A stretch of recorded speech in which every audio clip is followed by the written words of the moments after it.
Well, Big Clue, you should know better being a great apologist, a great debater of all things, that that particular clock was not in baseball. It's a nice try. Anyhow, good evening, baseball fans, and welcome. We're continuing with our KCCL, the Ken Castro Corn League, and our little playoff thing going on. 19th century dead ball teams. Last night we saw what we thought was going to be a great matchup between the 1912 Boston Red Sox and the 1911 Philadelphia A's, but as it turned out, Boston turned it on, and so they lead that best of three, one game to nothing.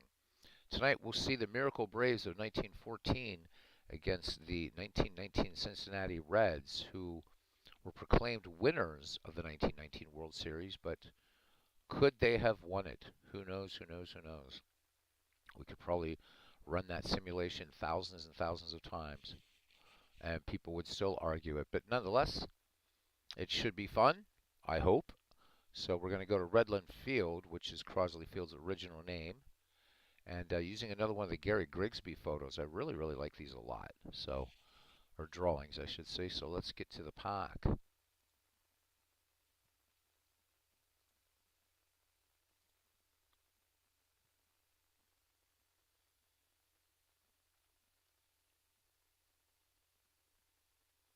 Well, yes, they did win it, but right, did they win it? That is my point. I think we're making the same point here. Um, I would say, could the White Sox have won it? Yes. I mean, this was a very good Cincinnati Reds team, but the White Sox would have won it, um, in my estimation. So there we go. We're just going to generate a computer lineup, to be fair. And let's look at Boston. Oops. Yes, we don't care if you're over the limit. So Bill James, not the Bill James you're thinking of, but a different Bill James. So Slim Saley versus Bill James, and let's get to the ballpark. Why is my whatever? Yes, Dave, fix it. Fix this, Dave. There we go. All right. Interestingly enough, in playoff mode, the game dispenses with the national anthem, which is fine with me. All right, so let's look at what we have here for Cincinnati. And we're going to go outfield from left to right. So there's Rube Bressler, Hall of Famer Ed Roush. There's Greasy Neal. From first to third, Jake Dalbert, Maury Rath, Larry Koff, Heine Groh, Ivy Wingo, and Slim Saley. So welcome aboard for the first game between the 1914 Braves and the 1919 Reds. Let's have some fun. Oh, it's been 24 hours. No, you're not correcting me. No, no, no, no, no. Big clue. Big clue. Oh, my God. What are we going to do with this guy? So, yeah, true, true. You're right. I did say that they were credited with winning it, which they were. But it is the same point. You Did we decide you were a Pelagian? I can't even remember. And I just can't even think, so it doesn't matter. All right, anyhow, Joe Connolly. And that was Boston, by the way, not Cincinnati. So I don't know. It was Cincinnati. I'm tired. Why am I here? I don't know. Anyhow, leading it off, Joe Connolly, left fielder. So welcome aboard. So Connolly, a 306 average, 9 home runs, 65 runs batted in, and let's just do this and dispense with all the other stuffs.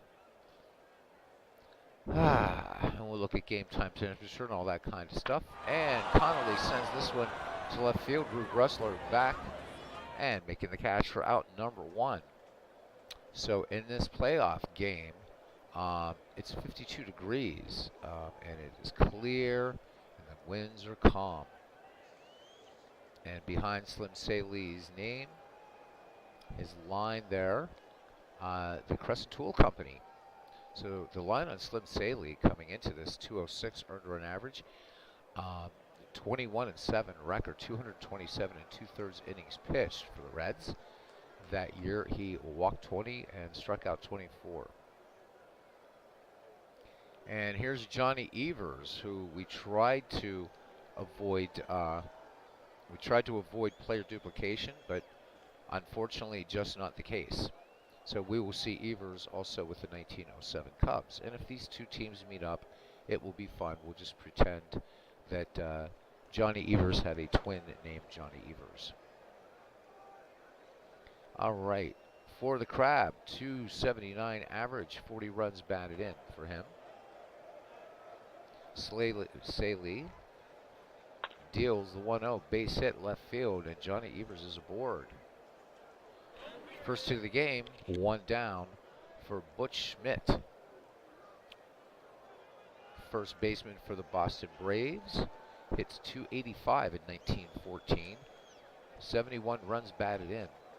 So these Boston Braves in the middle of the baseball season in July were in last place. Would end up winning the 1914 World Series. There's a big rivalry between, they would originally call the Bean Eaters, of course, and the Boston Americans. The Royal Rooters were originally fans of the National League. These Boston, just going to call them the Boston Braves all the way through now. And then switched their allegiance to the team that we now know as the Red Sox. So just a bit of trivia for you. And there's Samuel Smith. He said dead ball era is great. Yeah, Samuel, I remember you coming in here before. Another dead ball fan. And he says best movie of that era is 8 Men Out. I wish they would do, or there would have been more movies about that era, certainly. But most baseball fans don't even, some baseball fans don't consider this baseball. Other baseball fans don't think that there's any baseball before 1980. So, but welcome in, Samuel. Good to see you. All right. And Butch Schmidt to face Saley. Johnny Evers with 12 steals in 1914. Saley checks the runner. The 1-1 delivery. Schmidt, short fly ball to right. Root Bressler has it for out number 2. Evers gets back to first and quickly as the throw comes into second baseman Maury Rath. Right fielder Larry Gilbert hit 268, 5 home runs, 25 ribbies. Not a lot of speed there, but Evers, some wheels of 12 steals. Southpaw Saley peers in, has the sign from catcher Ivy Wingo.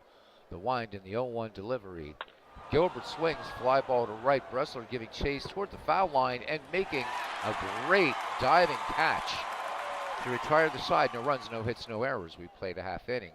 The Braves nothing, the Reds coming to bat. So looking at the Braves defense from left to right, in left field, Joe Connolly. In center, Les Mann. And right, Larry Gilbert from first to third. Butch Schmidt at first. Johnny Evers at second. Rabbit Moranville. Many would argue that he does not belong in the Hall of Fame. Charlie Deal at third. Burt Whalen catching, and Bill James pitching. Leading off, third baseman Heine Groh, a .310 average for him. 5 homers, 63 runs batted in. Hit 11 triples in 1919 for the Cincinnati Reds. We will not see the 1919 or the 1917 White Sox in this game, thanks to Eddie Collins. So, but we kind of missed Johnny Evers, but we're going with it anyhow. James fires it in, the 3-0, and Heine Groh draws the walk. In such a short time period that we're choosing from, it's kind of hard to avoid player duplication, unfortunately, but hopefully we've minimized it. And I think we're going to call it the Wee Willie Keeler factor. We had 3 teams originally in this tournament, and Keeler played on all 3, the 1894 Orioles, the 1899 Brooklyn Superbas, and the 1904 New York Highlanders. The latter two, the Superbas and the Highlanders, we shelved for a different tournament. So Heine Groh is aboard, stole 21 in 1919 as Bill James faces Ed Roush. Great center fielder, notorious holdout, jumped to the Federal League. Um, Ed Roush would have definitely fit in today's baseball, and if he would have had an agent, look out. I'm trying to remember, Big Clue probably knew this. There was a season that Roush actually just sat out the entire season because they wouldn't pay him. Anyhow, Roush batting lefty. Heine Groh aboard at first. Bill James winds and fires the 0-1 to Ed Roush. Roush swings a little chopper up the first base line. And this one rolling foul. Butch Schmidt gets the ball and tosses it back to Bill James. Whaling with the sign again in the 0-2 throw over. And Groh back safely ahead of Butch Schmidt's tag. The 0-2 delivery to Roush. Roush swings, fly ball down the left field line. And making a nice catch is Connolly in left field. So one down, Groh gets back to first for catcher Ivy Wingo. 273 average in 1919, 27 runs batted in for him. Heine Groh, good lead off first. Bill James checks the runner, brings it home. The 0-2, Wingo, grounder to third. And up with it is Deal, and he will go to Schmidt for the second out, the 5-3, and Heine Groh moves into scoring position. Here's Jake Daubert, 276 hitter, 44 runs batted in. This is seeing quite a few players on these two teams not drafted and used in our Ned McGreevy League. And some very good players, Jake Daubert being one of them. So we'll get to see these guys if we revisit a very different Ned McGreevy League down the line. We may call it the Big Clue extravaganza of heresy or something. I don't know. The delivery to Daubert and the 1-1. Daubert sends this one right field. Back on it is Gilbert, and that retires the side. No runs, no hits, no errors. And one left, and we've played one, and we are scoreless here in Cincinnati. Les Mann will lead it off, and then Rabbit Ranville and Bart Whaling. Les Mann hit just 247 in 1914 for these Braves. 40 runs batted in for him. He did manage 4 home runs. Slim Saley peers in, has the sign from Ivy Wingo, the wind and the pitch. Mann swings, chopper to second, and Maury Rath onto Jake Daubert, but this is going to get past Daubert, and making it to second is Les Mann on the Rath error, I should say, Maury Rath. So a runner in scoring position for Boston, and Rabbit Moranville. Moranville, 246 hitter in 1914, 78 runs batted in. Les Mann at second with just 9 steals. A few steps off second as Saley has the sign from Wingo, the wind, and the 1-1. Moranville swings, grounded to short. Kopf to Daubert for the 6-3 putout. Moranville is retired for the first out of the inning.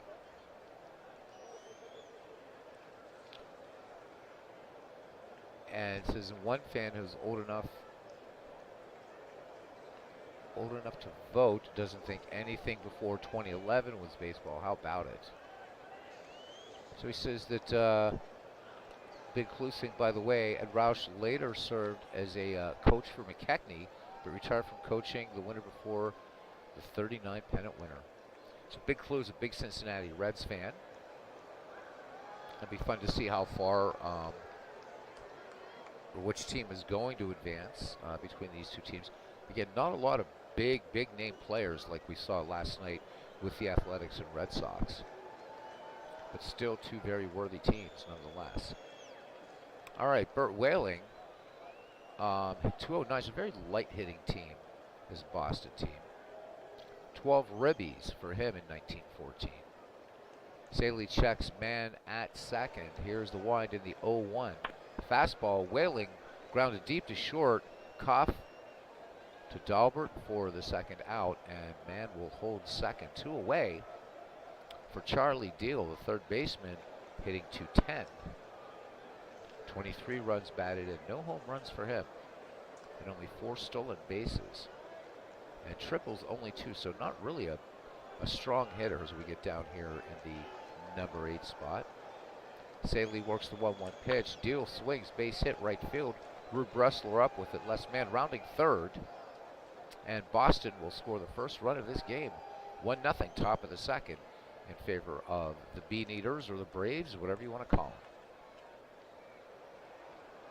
Here's pitcher Bill James, 256 hitter in 1914. 9 ribbies, 9 runs scored.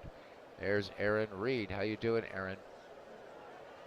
Good to see you, my friend.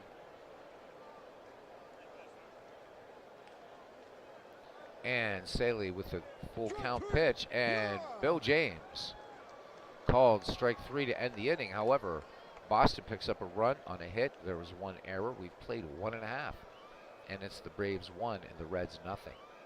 Maury Rath will lead it off here for Cincinnati. And then Greasy Neal. So Maury Rath hit 264 in 1919, 29 runs batted in, 17 steals, even had a home run. Maury Rath bats from the left. Get a little picture so you know which one is Maury Rath. There he is. Whaling sets the target for Bill James. Bill James has walked one in the game thus far. The 0-2. Rath swings, base hit, right field. Gilbert up with it. Gets it into Johnny Evers. So Maury Rath aboard, and Rath had 17 steals in 1919. Greasy Neal, there's a name to conjure with. So Neal, a 242 hitter, 54 runs batted in for him. James works, throws over, Rath back safely. And there's Steve Tate, the Miracle Braves, he says. Welcome in, Steve. Good to see you. Thanks for joining up here, guys. Rath could lead off first, nobody out. Here's the delivery. The 0-1. This one bunted. Burt Whaling's only play will be to first with Johnny Evers covering and the 2-4 put out. The sacrifice successful, and Maury Rath moves into scoring position. Reds looking to tie it here. Shortstop Larry Koff, a 270 hitter, batting in the number 7 slot for the Cincinnati Reds. 58 runs batted in for him. 5 triples, 10 steals. Bill James into his motion. Kopp swinging at the first pitch. Chopped to second. Evers up with it onto Butch Schmidt to retire Kopp for out number 2. Maury Rath moves to third. The tying run now just 90 feet away for the Cincinnati Reds. 1-0 your score. For Rube Bressler. Bressler hit just 206 in 1919. 2 home runs, 17 runs batted in, 2 steals. James from the stretch. Bressler swinging on the first pitch, fly ball to center, and this one is off the wall. Cincinnati ties it up on the Bressler double as Les Mann gets to that ball and gets it into the infield. So here we go. Bressler in scoring position thanks to the double, and here's pitcher Slim Saley. 189 hitter, 7 runs batted in, 5 runs scored, managed 1 steal. Bressler into his lead at second. Whaling sets the target for James. James wheels and deals the 2-1 fastball, and this one slapped to second. Johnny Evers with the easy toss onto Butch Schmidt to retire the side. But Cincinnati scores a run on 2 hits, no errors. 2 in the books here, and it is 1-1. Steve Tate says those Braves started off with 4-18 before they put it together. Johnny Evers helped to change their losing attitude. It was an amazing story, these Miracle Braves.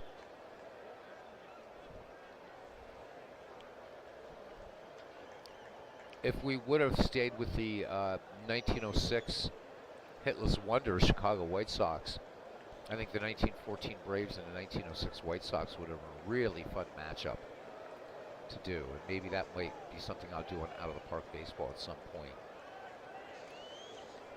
2 not very strong teams that won it all.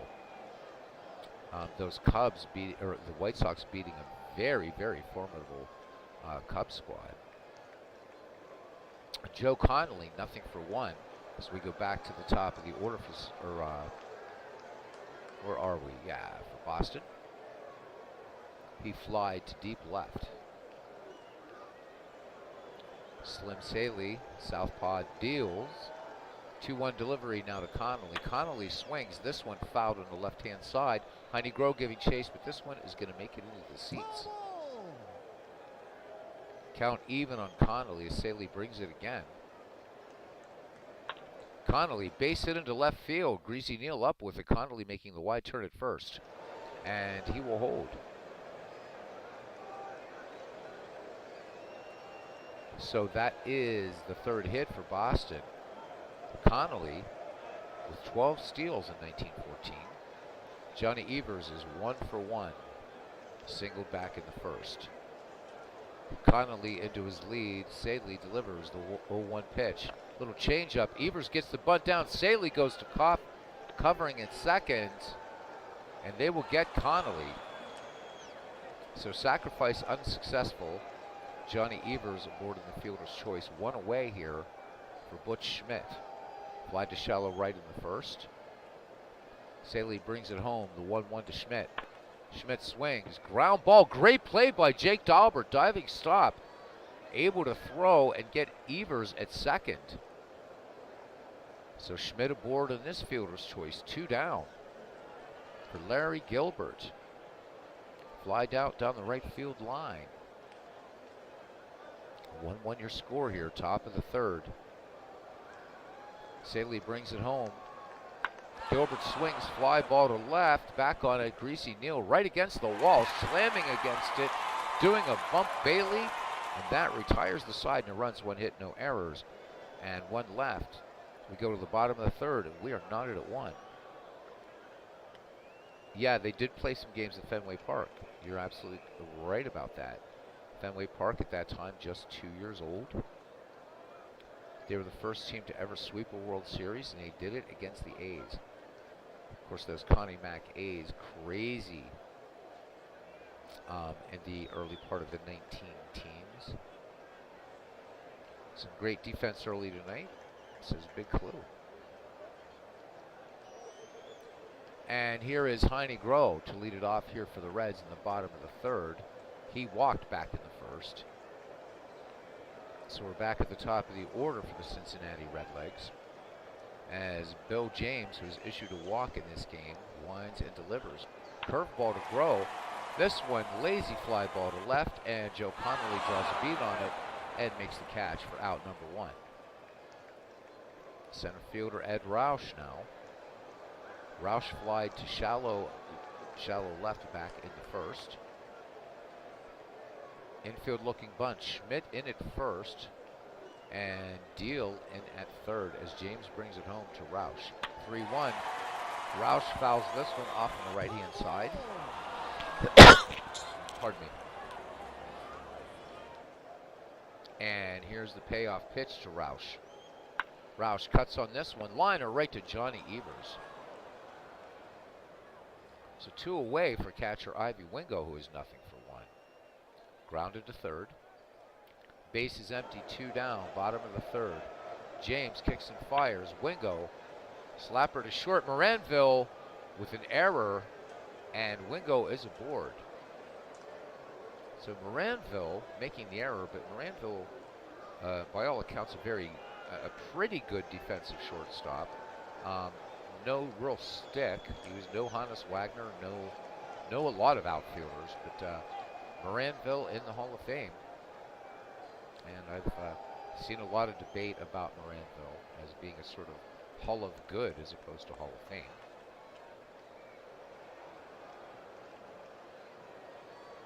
Ivy Wingo with just 4 steals in 1919. Jake Dahlberg nothing for 1. James delivers. Dahlberg cuts in the first pitch. Bounding ball down the first base line. Butch Schmidt will lateral on to Bill James to retire the side. We've played 3 here in this game 1, and it is tied at 1. As Les Mann steps up, he was safe in a throwing error back in the second. Slim Saley has whiffed one batter. He winds and fires. The 1-1 pitch. Fastball swung on, grounded deep to short. Koff up with it on to Jake Dalbert to retire a man for out number 1. And we were just talking about Rabbit Moranville, and here he is. Nothing for 1, grounded to short in the second. And an error. Saley works to him. Moranville swings, fly ball to right. Bresler back on it, and backpedaling makes a nice catch in right field. 2 up, 2 down. For Bert Whaling, we'll have a look at Bert. There he is. Bert looking a bit jaunty there. Whaling in the game, grounded to short. Saley's 0-2 delivery, fastball. Whaling swings. Oh, great play by Larry Koff. Ranging hard to his right. Close play at first, but a bad throw. Dalbert able to keep it around him, and Whaling aboard thanks to the error. So 2 out, 1 on for Charlie Deal. Hot corner man. Single to right, scoreless man, making it Braves 1 and Cincinnati nothing at that time, back in the second. That lead short-lived as Cincinnati would tie it in the bottom of the second. Saley delivers to Deal, the 1-1. Curveball, Deal chops to first. Dalbert tosses on to Saley, running over to cover, and that retires the side. 3.5 in the books here in Cincinnati, and we are knotted at 1. Maury Rath will lead it off here for Cincinnati. Rath 1 for 1. Singled over second, back in the second. Cousin Ken Castro in the ballpark tonight. He says, great matchup in the docket, I see. Yeah, two fun teams, 2 very fun teams. James delivers now, the 1-1. Maury Rath sends this to right field, and Gilbert brings it down for out number 1. Let's get a little picture at Larry Gilbert. So again, trying to show these guys as much as I could. I sort of like that sort of action-y looking photo. So a member of the 1914 Miracle Braves. We'll take a look at these guys as we just go around the horn really quickly. All right. Let me see. We're 9 days away from the release of Out of the Park Baseball 24. And I believe around that time, Digital Diamond Baseball will also be releasing. Be showing off a little bit of Dombrov baseball, perhaps tomorrow. Kind of explaining the game, not necessarily playing out a full game, but just showing you guys around the interface, the things you can do. And then we'll be doing a head-to-head comparison of those 2 games once the newest iteration of Digital Diamond Baseball releases. All right, back to game action, and left fielder Greasy Neal now batting from the left. Here's the 3-1 to Neal, and Neal draws the walk. So Neal aboard with 1 down, and would love to know how he got his nickname. He doesn't look terribly greasy in this photo, but 28 steals for him in 1919. Larry Koff now. Koff grounded to second, back in the second. James with a check of the runner. Neal into his lead. He throws over, and Neal. This one gets past Schmidt. So the scoreboard not showing that, or the chalkboard not scoring that. And Schmidt chases it down, and Greasy Neal ends up at second. So runner in scoring position for the Reds here in the bottom of the 4th. 1 out, tie score. Lefty Larry Koff back in there against Bill James. Here's the 2-1. Koff swings, base hit up the middle. Left man has it. Koff rounding first, and they're going to hold Neal at third. So runners at the corners, 1 away for Cincinnati, and right fielder Rube Bresler. Bresler, RBI double, scoring Maury Rath in the bottom of the second to tie this game. Larry Koff, 18 steals in 1919. James sets and delivers the 0-2 delivery. And he hits Bresler. We saw 3 hit batsmen last night in that 1911 A's 1912 Red Sox matchup. And here we go with a hit batsman here. So plunked with a fastball, and the bases are loaded. You got to think that Bill James that ball just got away from him. You're not going to load him up. It's just one down. Slim Saley, though, infield looking bunt. Here's James' delivery, the 0-2 to the Cincinnati pitcher. And this one, a called strike 3 in at the knees. So Bill James picking up his first strikeout, and we go back to the top of the Reds order and Heine Groh. Groh has walked and flied to left. James brings it home, the 0-2. And this one, a fly ball to left field. Back on it is Connolly, and Connolly will make the catch. So side retired. They leave him loaded.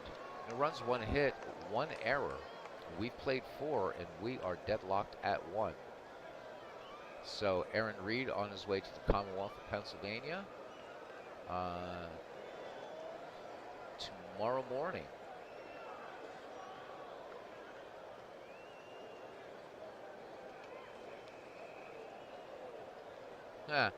Well, Aaron Reed's throwing a little fastball right down the middle there. He's asking if you get a pitch that's aimed at the chin, it's called headhunting. What would you call it if you get hit in another place? Well, let's get creative, guys. What would you call it? Saley delivers to James, the 0-2. James, bounding ball to third. Groh up with it on to Jake Dahlberg, and Bill James is out number 1. And we get back to the top of the order, and left fielder Joe Connolly. Joe Connolly has flied out and lined a single. Saley delivers the 1-0. Connolly grounds it to Rath. Rath to Dahlberg in the textbook 4-3. 2 up, 2 down for Johnny the Crab Evers, who has singled. Saley deals the 1-1 in an unsuccessful sacrifice. This one, bounding ball to Larry Koff at short. This is going to be close. And Evers beats out the throw from Koff to Dahlberg, and Johnny Evers aboard. 2 away. Evers a definite threat to steal as Butch Schmidt stands in. Saley brings it home. Schmidt swings, base hit, and to left field.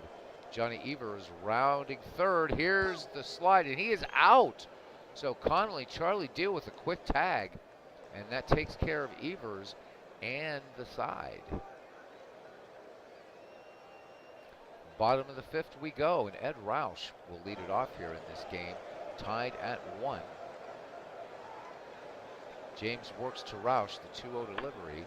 Roush, ground ball, Evers ranging to his right and tosses it in a nice smooth motion onto Butch Schmidt to retire the speedy Ed Roush for out number 1. Ivy Wingo now in there. He's grounded out twice, but in the third actually was safe on an error. James brings it. 2-2 pitch. Wingo swings, base hit, right field. Gilbert has it, gets it into Evers. So Wingo aboard, 1 away.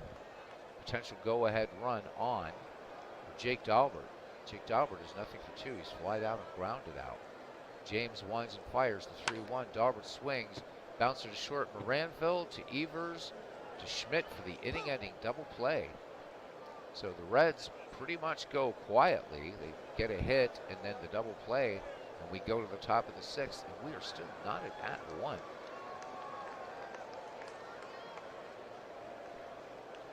There's another one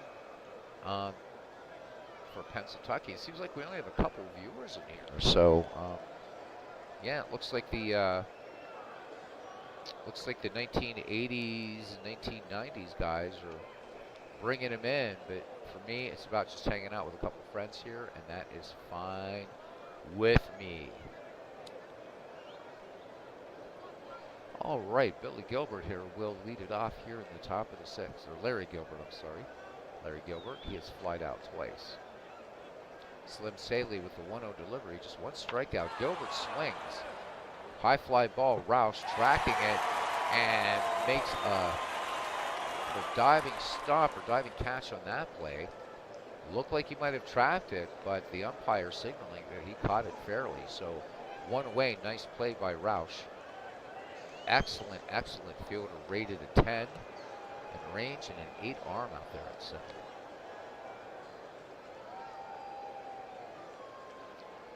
So Les Mann 1 for 2. Slim Saley with the 0-2 delivery. And man sends this to center field. Ed Roush tracks it. And another nice play by Ed Roush. This time a good leaping grab to save this one from getting into that sort of straight across center field fence, and then it angles off to each side. So 2 away here in the Ed Roush show. Rabbit Ranville 1 for 2, or 0 for 2, I'm sorry. It's grounded out and flied out. Slim Saley's 0-1 delivery. Moranville, routine fly ball to left, down into the glove of Greasy Neal, and we go to the bottom of the 6th. We are tied at 1. Yeah, safe travels, Aaron, and at least you'll be visiting. And Pennsylvania is really, it's a beautiful state, beautiful Commonwealth, whatever you want to call it. And you'll have at least warm weather, or warmer weather, 60 degrees expected here in this part of the Commonwealth. You'll be going to Gettysburg. I think if you're going to Gettysburg on Friday, you have 60-degree weather. So, and then I think you said you're visiting the Hershey Chocolate Factory, and then just hanging out. I think you guys are going to be staying at the Hershey Campgrounds, which I know where that is. So enjoy your time in the Commonwealth. Next year when your family comes here, if you ever guys come here again, there's a lot, and I mean a lot, of baseball in Pennsylvania. And in this area, the area that you're visiting, you are within easy driving distance of the Philadelphia Phillies, Washington Nationals, Baltimore Orioles. We have the Harrisburg Senators minor league team. We have a minor league team in Lancaster County, one in York County. We have one in Scranton, Reading, State College, Altoona, Erie. There is just baseball all over Pennsylvania. It's insane how much baseball is in this Commonwealth, plus 2 major league teams. In addition to a lot of minor league baseball. So Pennsylvania is an excellent baseball state. All right, Maury Raff leads it off here in the bottom of the 6th, and we are knotted at 1. And Raff, he's 0 for 2 in this game. Bill James has walked 1 and struck out 2. James with the 1-2 delivery. Raff swings, fly ball to center. Man draws a beat on it and draws it in. 1 up, 1 down for Greasy Neal. Walked back in the 4th. Infield looking bunt from him. James delivers the 1-2. Fastball. Neal swings. Clean base hit. And he's going for 2 slides and in ahead of Moranville's tag. So 1 out at Greasy Neal with a double, now in scoring position. Reds threatening to take the lead here in the bottom of the 6th as shortstop Larry Koff steps to the plate. Koff 1 for 2. Singled back in the 4th. Neal into his lead at second. James checks the runner, comes home with it now. The 1-1 to Koff. Fastball swung on, lined right to Johnny Evers. So 2 away. It's up to Brew Bressler to see if he can catch an RBI here. Bressler 1 for 1 in the contest. And he's been on base twice, so he doubled with RBI back in the 2nd, scoring Maury Raff, and was hit by a pitch in the 4th. James brings it the 2-0 to Bressler. Bressler swings, chopper to 3rd, and up with it is Charlie Deal onto Butch Schmidt.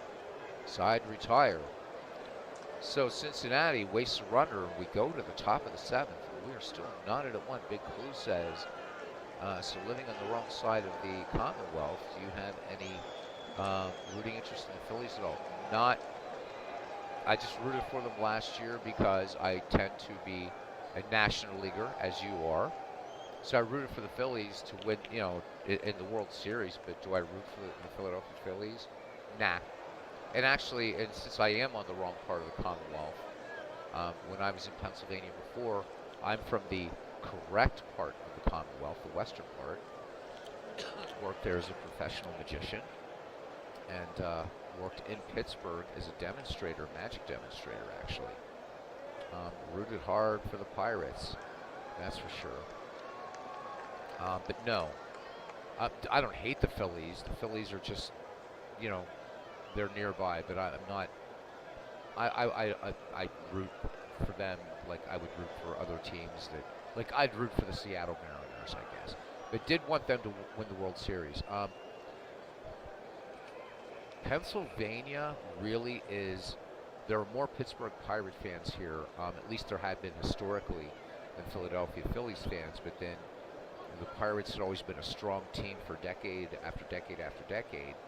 And, you know, the Phillies, I would say within the last 20 years, have picked up more fans. So the Philadelphia fan base is kind of reaching a bit westward, but it hasn't gotten really past so the Appalachian Mountain chain cuts through part of Pennsylvania, and really the Phillies haven't hit that part of PA yet. But you'll see a lot of Phillies fans sort of up in northern PA, of course, and then over in the east in the Scranton, Wilkes-Barre, Reading, Allentown, that area, a lot of Phillies.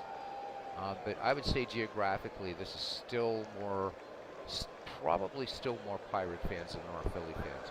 You won't see Philly fans in the western part of the Commonwealth, but you will see Pirate fans in the eastern half of Pennsylvania. That said, if the Phillies do return to the series in 2023, I do hope they win it all. We haven't had a baseball championship in Pennsylvania since 2008, so it's time. And now with that other team, that other sport, winning that game, the Phillies would like to do what Pittsburgh did, City of Champions, back in the 1979.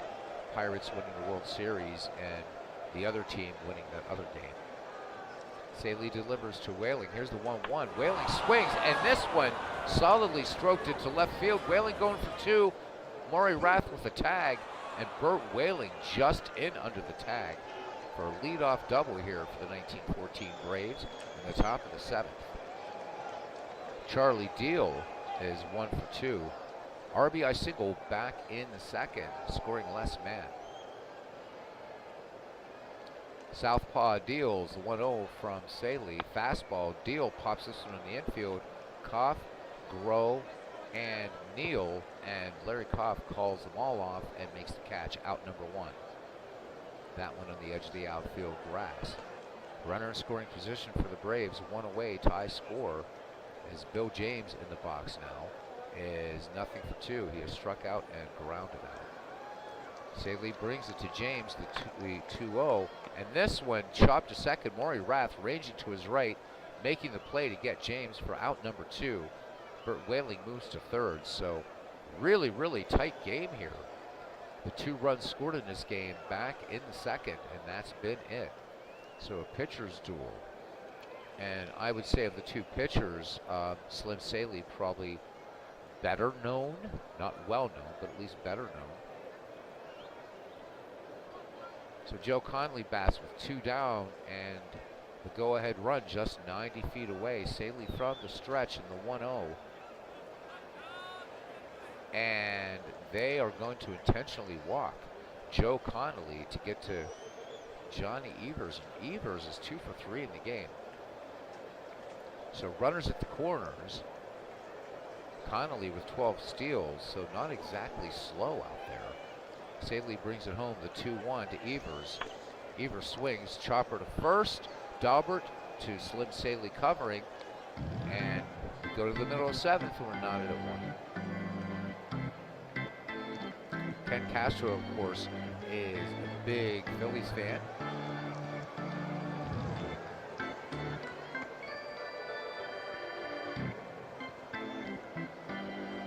Phillies also do draw from Delaware and New Jersey, absolutely, and a fan in Rhode Island.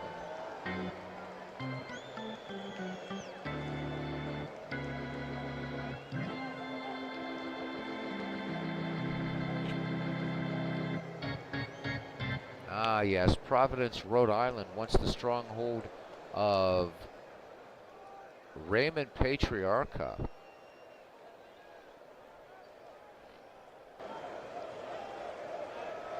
On my other channel, among the billions of other things we're going to do some mafia stuff too, and probably going to do one on the crime family from New England, Patriarca. So course, a lot of influence in Boston at the time, and you had the strong dislike between the Italians in the north and the Irish in the south of Boston, which makes it difficult for me being of both ancestry, so I would have to live right in the middle of the city if we would go back,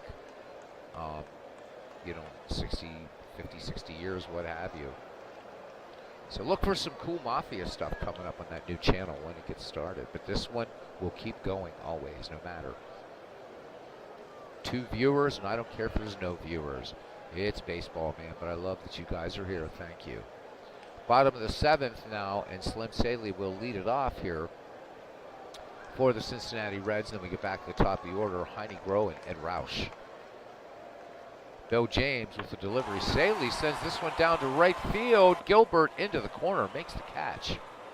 1 away. The pitcher's duel continues here in Cincinnati as the hot corner man, Heine Groh, who is nothing for 2, including a walk. James brings it home, the 2-0 to Groh. Groh swings. Routine fly ball to Les Man, who brings it down. Can of corn, 2 up, 2 down for Ed Roush. And actually, as I look around here, between these 2 teams, there are 3 Hall of Famers. That's it.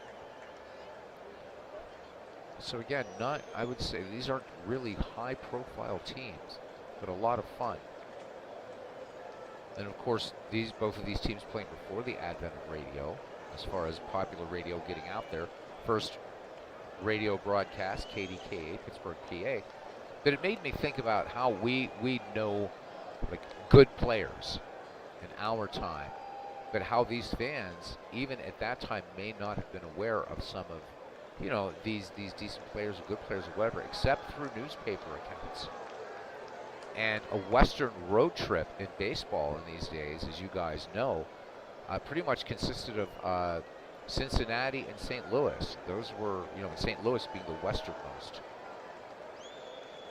That was a Western road trip back in the day, Eastern and Central time zones.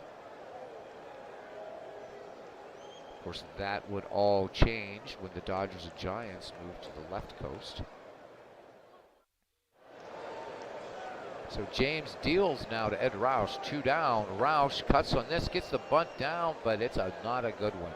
As Whaling pounces on it and fires it on for the putout. We go to the 8th inning here, and we are still knotted at 1.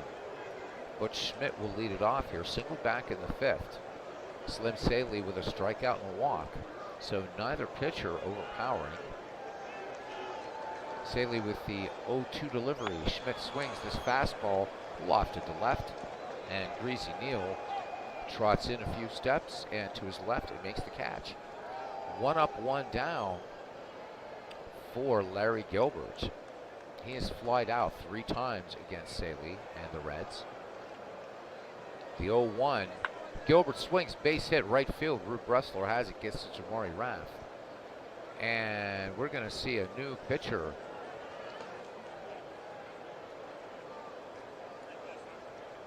Or a pinch runner, I should say. So Oscar Doogie will come in to pinch run. And he had 10 steals in 1914 for the Braves. So decent leadoff first, 1 away for Les Mann, who is 0 for 3. Saley throws over. Doogie is back. Saley brings it home, the 1-2. And that went in there for a called strike 3 on the inside corner. So 2 away for Rabbit Moranville. And the shortstop is flied out twice and grounded out. Saley delivers to Moranville, the 0-2. Moranville swings, fly ball to left. This one right against the wall. Joe Connell, making the catch, was Greasy Neal, and that retires the side. And we go to the bottom of the 8th, still knotted at 1. The way things are going, this one threatening to go to extras. So checking in, we have Jackass Whiskey and Pinto Beans. Yes, it is. It is. Welcome to the channel. That is, in fact, Rabbit Moranville for Boston. And Ken Castro says he can go on about the Boston Irish Italian black narrative. Absolutely, I'm sure you could. And then our new friend Jack S. Whiskey and Pinto Beans. That's a hell of a nickname. Love it, man. It's time for a Rockford Files episode. Big clue says the 1919 Reds had Sherry McGee, who should be in the Hall of Fame, and Heine Groh, who belong in Cooperstown. And you can make interesting cases for Dolph Luke, too, if you want. Oh, I definitely agree with you on all three cases. But unfortunately, we're not going to see them in the Hall of Fame. It's sad to say. Of the three, possibly, maybe, it's so hard. Be a toss-up between Sherry McGee, as you say, and Heine Groh. But I don't see them going back and looking at dead ball players anymore. I really don't, and that's very sad. All right. Bottom of the eighth we go here, and it's Ivy Wingo. So Wingo singled back in the fifth. Jake Daubert waits on deck. Burt Whaling sets the target for Bill James. Here's the wind in the 1-1. Wingo swings, and a bounding ball to first, and Butch Schmidt has it. 3 unassisted and 1 away here in the bottom of the eighth.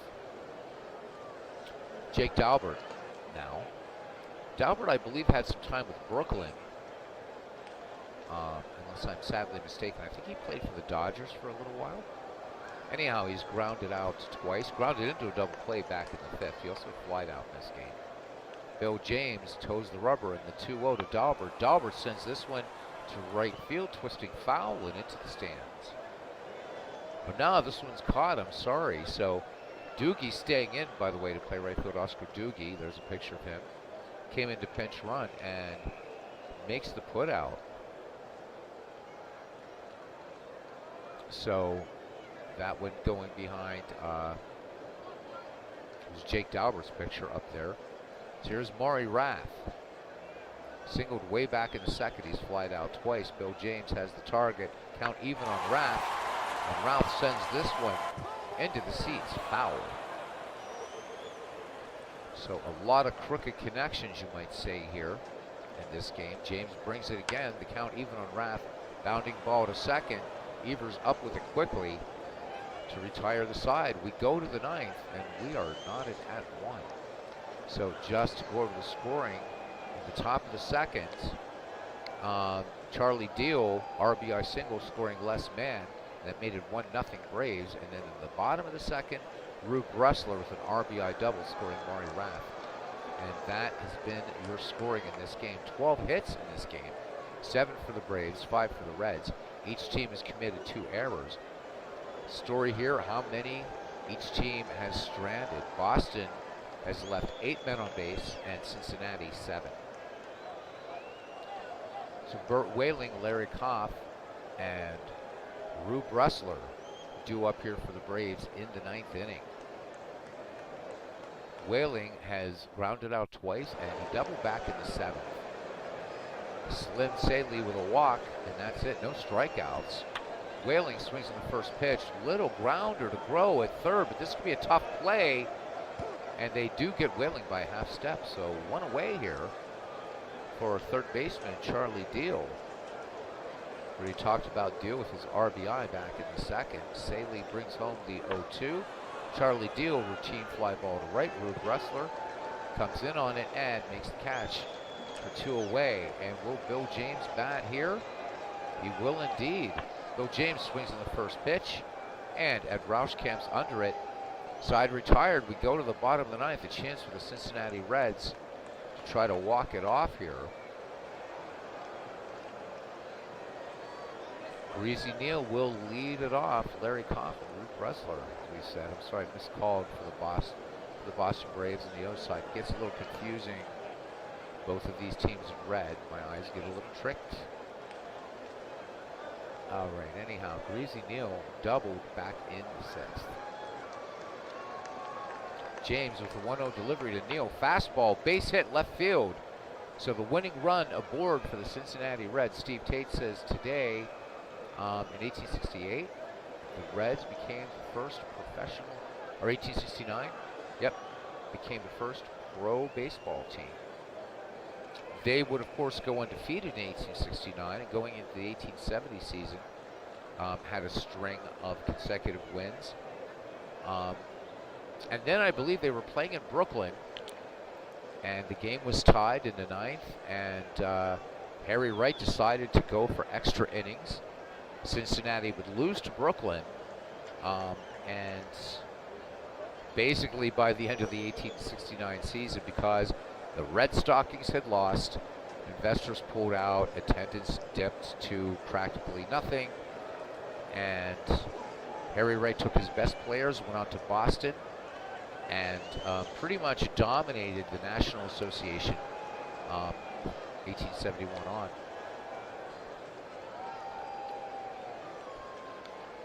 So some great trivia there by Steve Tate here at the ballpark.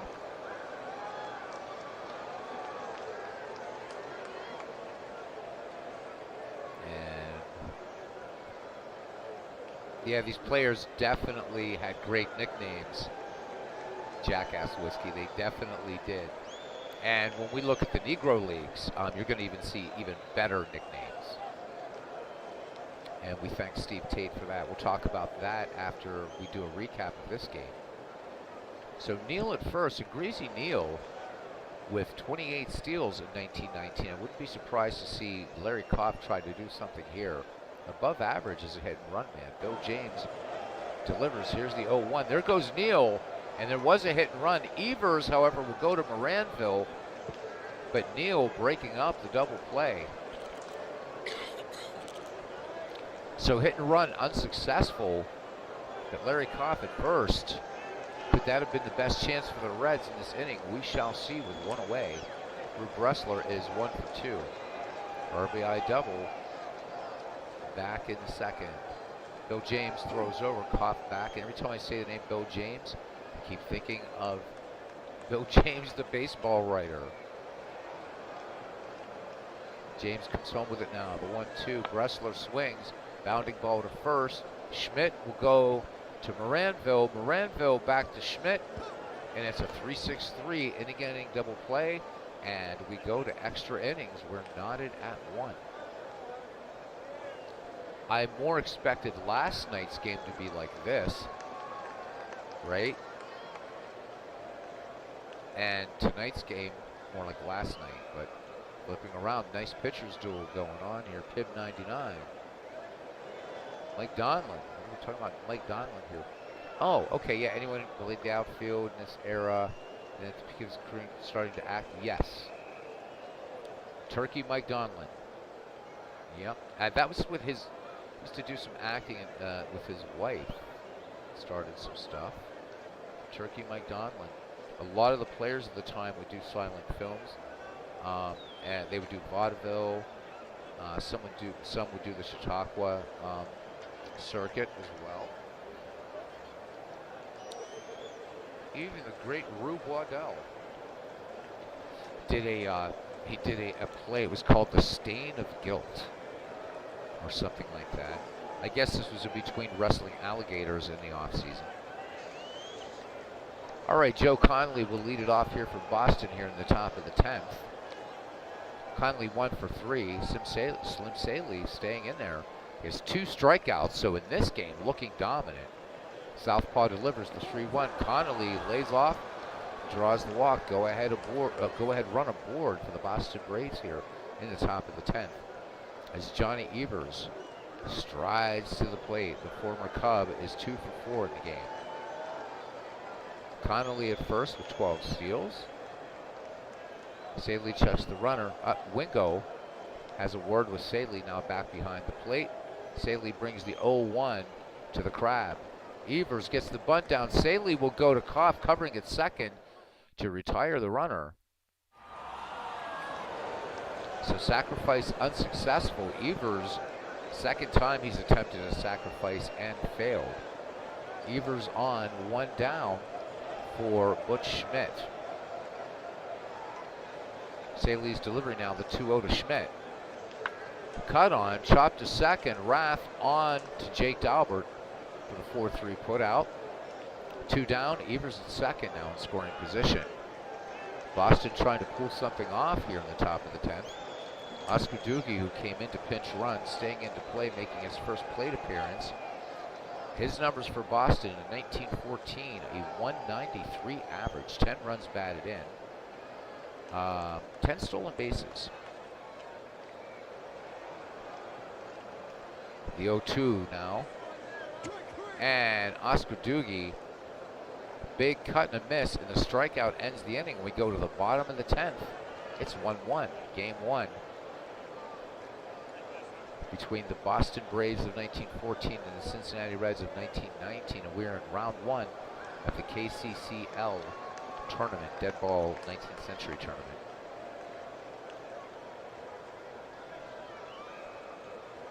Pitcher Slim Saley will lead it off for Cincinnati, and then Heinie Groh and Ed Roush. Nothing for three for the Cincinnati pitcher as Bill James winds and fires. Count even on.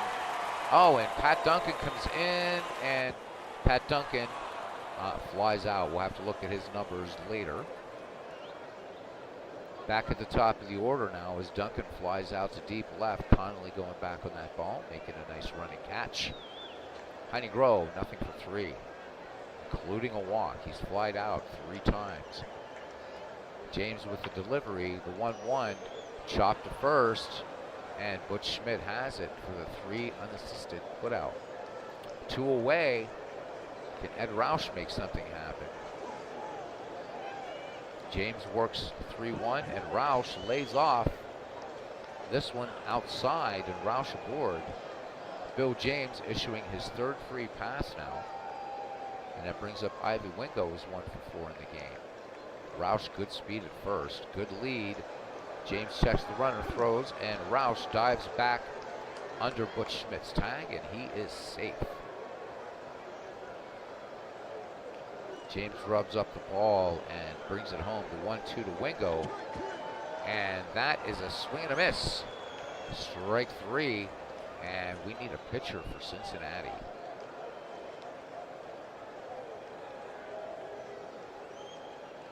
And I'd like to call on Big Clue's expertise here for these Reds. Got a few names here that I know. One of them, of course, the aforementioned Dolph Luke. There's also Jimmy Ring, Dutch Ruther. And I'm looking at Dutch Ruther just in terms of earned run average at 1.82. But looking at, and also, well, percentage, hit percentage, looks like Jimmy Ring, actually, is going to be the guy. Let's see how things change. If you guys again notice this, if you go up and down the lineup, you can see how these guys are going to do. Looks like Jimmy Ring's our guy, unless Big Clue has another one, and I don't think he does. So we're going to go with Jimmy Ring to come into pitch. So Jimmy Ring's numbers in 1919. Looking at the hit percentage down the line, best chance to keep these Braves quiet, at least playing by the numbers here. Jimmy Ring went 10-9 with 3 saves, 183 innings pitched, 51 strikeouts, 61 walks. And so Big Clue saying that Jimmy Ring's a good choice and let the defense do the work. Jimmy Ring fires it in now to Les Mann, who's 1 for 4, 0 for 4. And Jake Dahlberg, diving stop on that ball, races Les Mann to the bag for out number 1. So Big Clue talking about defense, and Jake Dahlberg showing it. So 1 away, Jimmy Ring to face Rabbit Moranville. Nothing, 4 tries. Moranville lays off and walks on the 3-2 pitch. So the Moranville's aboard here, 28 steals. Take a look at Moranville, there he is. Kind of a tough looking dude, one of those little scrappy dudes.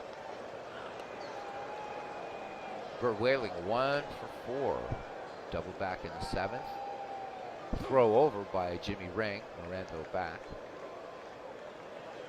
Ring now brings it home, the 2-1 to Whaling. Fastball, chopped up the middle. Maury Rath races Moranville to the bag and wins the race. So they get the lead runner. Whaling is aboard. 2 down for Charlie Deal. 1 for 4, Jimmy Ring's 2-2 delivery. Fastball. And Neal chops this one to second. Maury Rath to Jake Daubert. Side retired. We go to the bottom of the 11th. Still knotted at 1. Bill James still in there, and he will face Jake Daubert, Maury Rath, and Greasy Neal.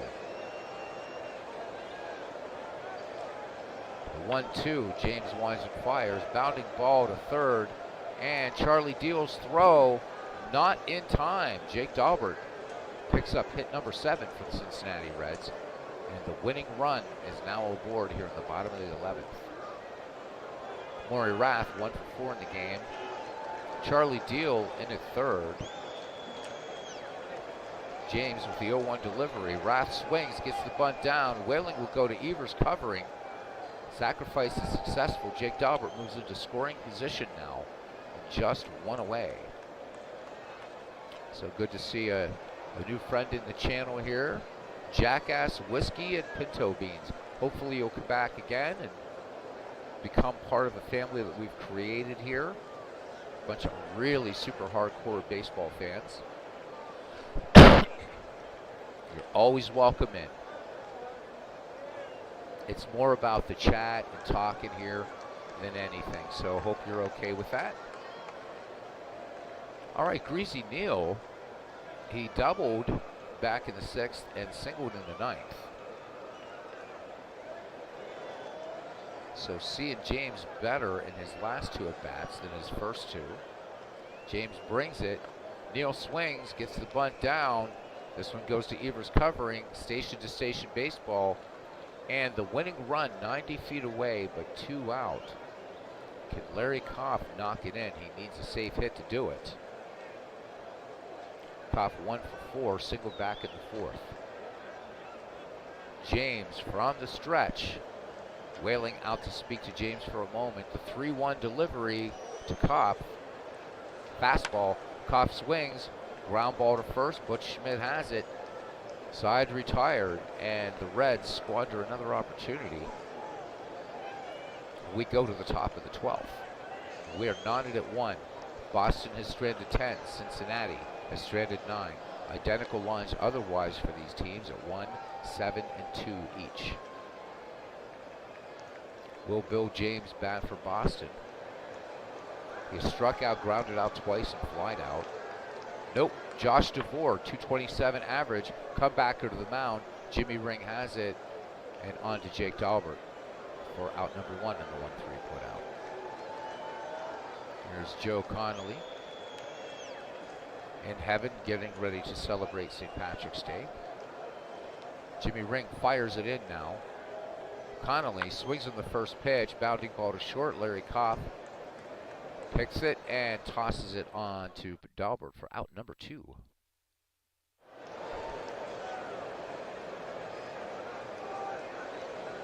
Johnny Evers now 2 for 5. Evers unable to get 2 sacrifices done in this game. Jimmy Ring brings it to 3-1. Evers base hit center field, and Evers tearing around the bases will get into second ahead of the Larry Koff tag. So Boston now with the go-ahead run in scoring position here in the top of the 12th. And it brings up Butch Schmidt. So Butch Schmidt singled back in the 5th.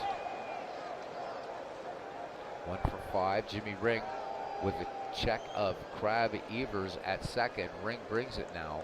Schmidt swings. Bounding ball to second. Maury Rath has it. Goes on to Jake Daubert. Side retired. And we go to the bottom of the 12th. Still knotted at 1. Coming into pitch now is Gene Cockerham.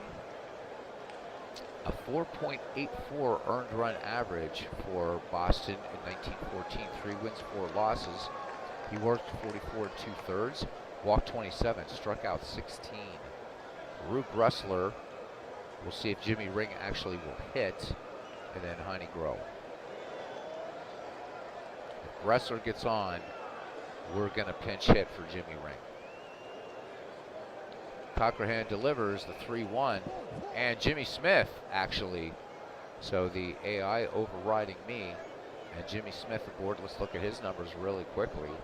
275 average in 1919, 10 runs batted in, just 1 steal. Infield in at the corners. We're just going to let Jimmy Ring hit for himself with nobody out. And I think we're going to go for a sacrifice bunt. So Cockerham delivers to Jimmy Ring, but throws over. And Smith is picked off. Well, that changes the complexion of this ball game. Let's see who we have on the bench here for these Reds. Whew. Slim pickings, to say the least.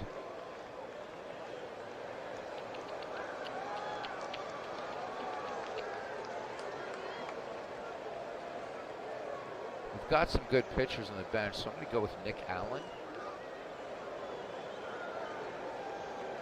I think. Oh.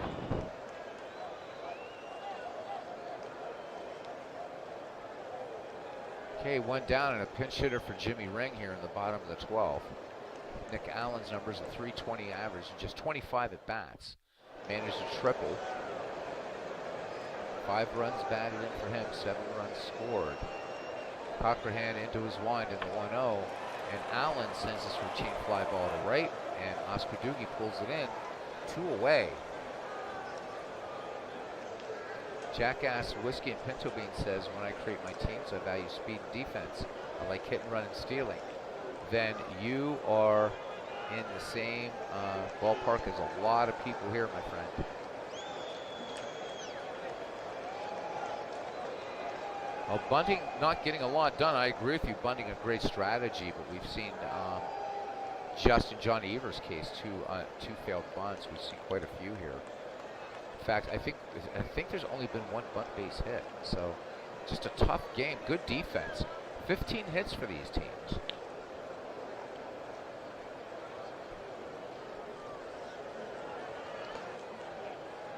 Cockerham delivers now. Groh swings, or Groh holds up, I'm sorry, and draws the 2-out walk. Here's Ed Roush. The Cincinnati fans wanting to see their center fielder perform a miracle here. But Roush, except for a walk, has not been on base. 2 down here in the bottom of the 12th inning. Cockerham's delivery. Roush swings in the first pitch. It's a pitch out. Mighty Groh not going. Cockerham's 1-0 to Roush. Fastball. This one sent deep to center. Man back at the wall making the catch. You'll notice in this ballpark, no warning track. They weren't a thing until decades later in baseball. So now we need a pitcher and we need a right fielder. Pitcher should be... We're going to have to go with Dutch Ruthven.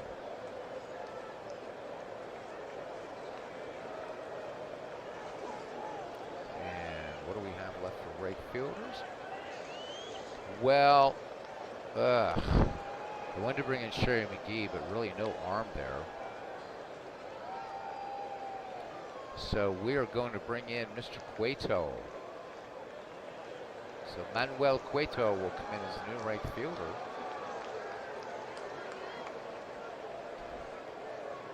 And of course, in 2015, Johnny Cueto would drop the ball on the mound and then promptly give up a home run to Russell Martin afterwards. So there's a picture of Manuel.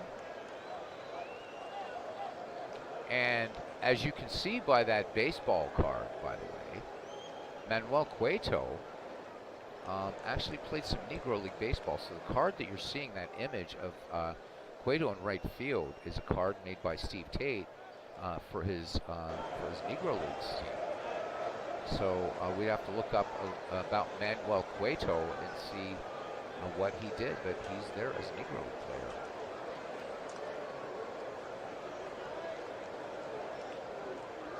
All right, nobody out, and Oscar Doogie will lead it off. He struck out back in the 10th. Dutch Ruther's numbers are 1.82 earned or an average, 19 wins, 6 losses, 242 and 2/3 innings pitched, 93 walks for 83 walks and 78 strikeouts. Lefty Ruther deals the 1-1 to Oscar Doogie. Doogie swings, and this one short hopped by Heine Groh, but he recovers and throws across the diamond to Jake Daubert on the 5-3 putout. 1 up, 1 down for Les Mann. Nothing for 5, but Mann was safe on the throwing error. Ruther brings it, the 1-1. Mann swings, routine fly to right. Back on is Manuel Cueto and makes the catch for out number 2. These teams asking no quarter and giving none. As Rabbit Moranville steps in, Hall of Fame shortstop against Dutch Ruther. Southpaw winds the 1-2. Moranville chopper to short, Kopp up with it, and the quick snap onto Jake Daubert, and that retires Moranville in the side. We go to the bottom of inning number 13, and we are still knotted at 1. Each team scoring its lone run way back in ancient history. Second inning. Ivy Wingo, Charlie Deal, and then we will see whether Boston will, where Ivy Wingo, Jake Daubert, and Maury Rath. So Cockerham stays in on relief. He's worked a full inning. He has walked 2. Cockerham's delivery to Wingo, full count. Wingo lays off, winning run aboard for Cincinnati. Infield in at the corners for Jake Daubert. And now do we want to bunt with them looking bunt, or do we want to swing away? So Daubert with a single in the infield. We could be really ballsy and try for bunt for a hit. Let's look at Wingo. 4 steals. It's going to be tough. I think we're going to sacrifice him. Cockerham delivers the 0-1 pitch.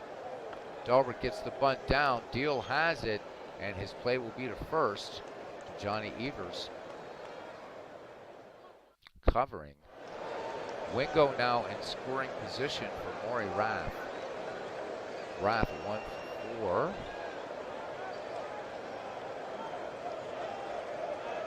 Cockerham deals to Rath, 1-0. Rath swings and come back to the mound. Cockerham fires it on to Schmidt. 2 away. The game continues. Aaron Reed says this game just keeps on going, and he says it'll never end, and I love it. Jackass Whiskey and Pinto Bean says another favorite player is Roger Bresnahan. Bresnahan, great player. All right, Wingo at second, 2 away. Greasy Neal, 2 for 2. Cockerham winds and fires, full count. There goes Wingo. Routine fly ball. Les Mann has it measured in center. Side retired, and we go to the top of the 14th inning, and it's 1-1. There was a W.P. Kinsella, of course, known for Shoeless Joe Jackson, comes to Iowa. This is big book, right? Or the book made into Field of Dreams. He also wrote another baseball book called Box Socials. Then he did another one called the Iowa Baseball Confederacy.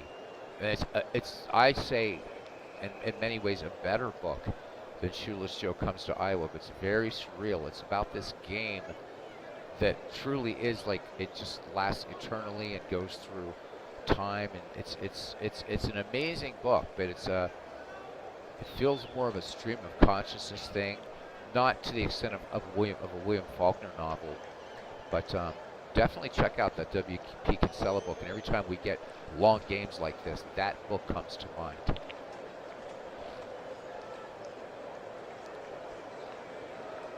All right, Burt Whaling will lead it off here for the Boston Braves, followed by Charlie Deal, and we'll see if Cockerham will hit for himself. Whaling 1 for 5. Dutch Ruther has worked an inning of relief. Winds and fires the 0-2. Whaling grounds this one to third. Heine Groh comes in and plays it on the short hop on to Jake Daubert. One up, one down. For third baseman Charlie Deal, who has a hit in 5 tries. Ruther winds and fires. Count even on Deal. Grounded to second. Maury Raff gets it to Daubert, but Daubert unable to get to the ball. Chasing it to the stands. And Charlie Deal in scoring position. Go-ahead run now out there for Boston. Each team has left 11. There's 22 men left on base, 15 hits, 5 errors in this game, and 2 runs. Will Cocker him back? We will see. He will not. Ted Cather, 237 average. Chopping ground ball. Daubert cannot hold on to. He does recover to retire Cather. And Charlie Deal moves to third. 2 down.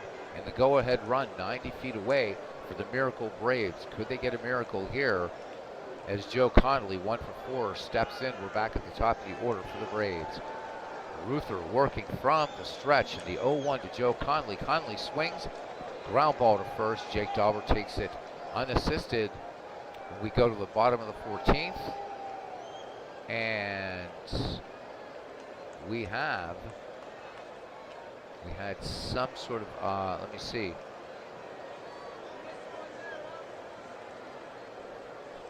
So pitching for Boston now is Dick Crutcher. So let's look at his numbers. A 3.5 earned run average in 1914 for the Braves. 5 wins, 7 losses, 158 and 2/3 innings pitched, 66 walks, and 48 strikeouts. Larry Koff now to step in here. 1 for 5. Crutcher with the 1-1. Koff swings. Bounding ball. Evers has it on to Crutcher, covering. 1 down. And I am beginning to feel the presence of W.P. Kinsella in this game. Manuel Cueto came into this game. He's making his first plate appearance now. Looking at Cueto's numbers here, a 250 average in 1919. 4 runs batted in, managed 5 steals, 10 runs scored. As Aaron Reese says, Charlie, let's make a deal. Indeed, Whaling is slow. Crutcher deals the 2-1 base hit. Manuel Cueto chugging for 2, and he's in there. So Cincinnati now with the winning run in scoring position. And Dutch Ruther, what do we want to do here with Ruther? We don't have a lot on our bench. I'm almost thinking that we go bunt here. We almost have to. Hank Schreiber, I'm not liking the odds, man. I think we're going to have Ruther sacrifice. Yeah, World's Worst Gamer, I sent you a message in Discord. So, yep, here you are. I really think that MV just made a mistake last night. You're here, you were cool, you were fine, man. And you picked a great lineup, too. Jackass Whiskey and Pinto Beans says he found 3 bottles of Johnny Walker Green. Sipping it now. Enjoy it, my friend, and again, hope you're enjoying this very amateur broadcast, but a great group of guys here. Everyone like family in here. Sharing a love of baseball and especially early baseball, as some people might call it. I just call it baseball. Why not? All right. I'm going to appeal to the managers out there. I'm thinking we try to bunt Cueto to third. What do you think, guys? 1 down. Not a double play situation, but I want to move Cueto into scoring position. There's a chance. Could Ruther get the base hit? Nah, I don't know. Decent hitting pitcher, so 24 hits and 92 at bats. All right, Cousin Ken wants the bunt.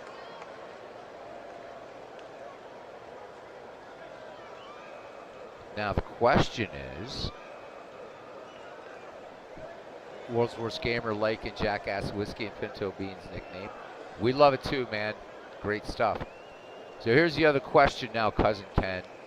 Because you would do something like try bunt for hit. What do you think? I mean, what the hell? It's the bottom of the 14th. Winning run in scoring position. We bunt for hit rather than a straight sacrifice. Heine Groh on deck.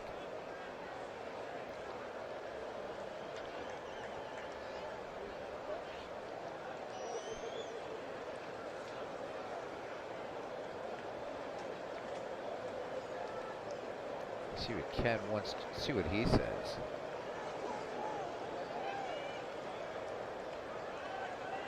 All right, Ken's saying the sack bunt.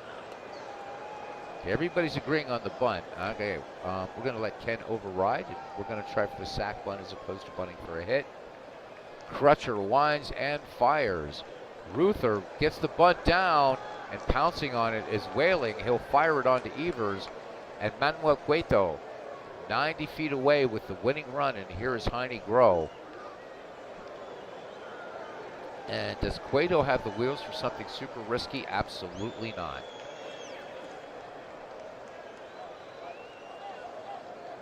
A steal of home would be amazing, but Cueto just does not have the wheels for that, at least in 1919. So Groh needs a safe hit here.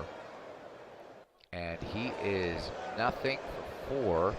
He has walked twice, walked in the first and walked in the 12th. Pinch run and steal home.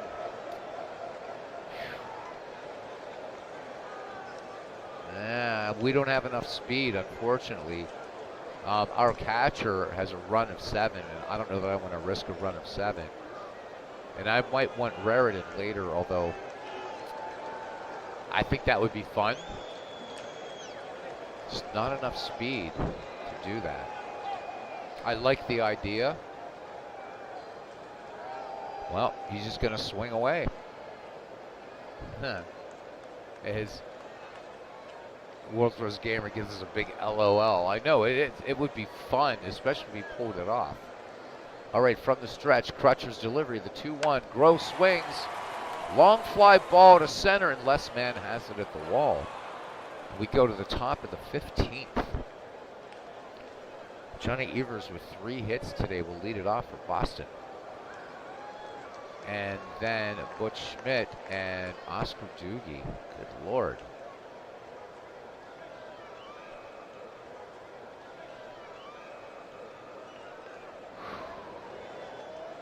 Right, Ken? Not everybody has Liberty Tree speed. I wish I had a couple of your Liberty Tree players on here. Damn it. All right, here we go. Ruther deals the 2-2. Evers.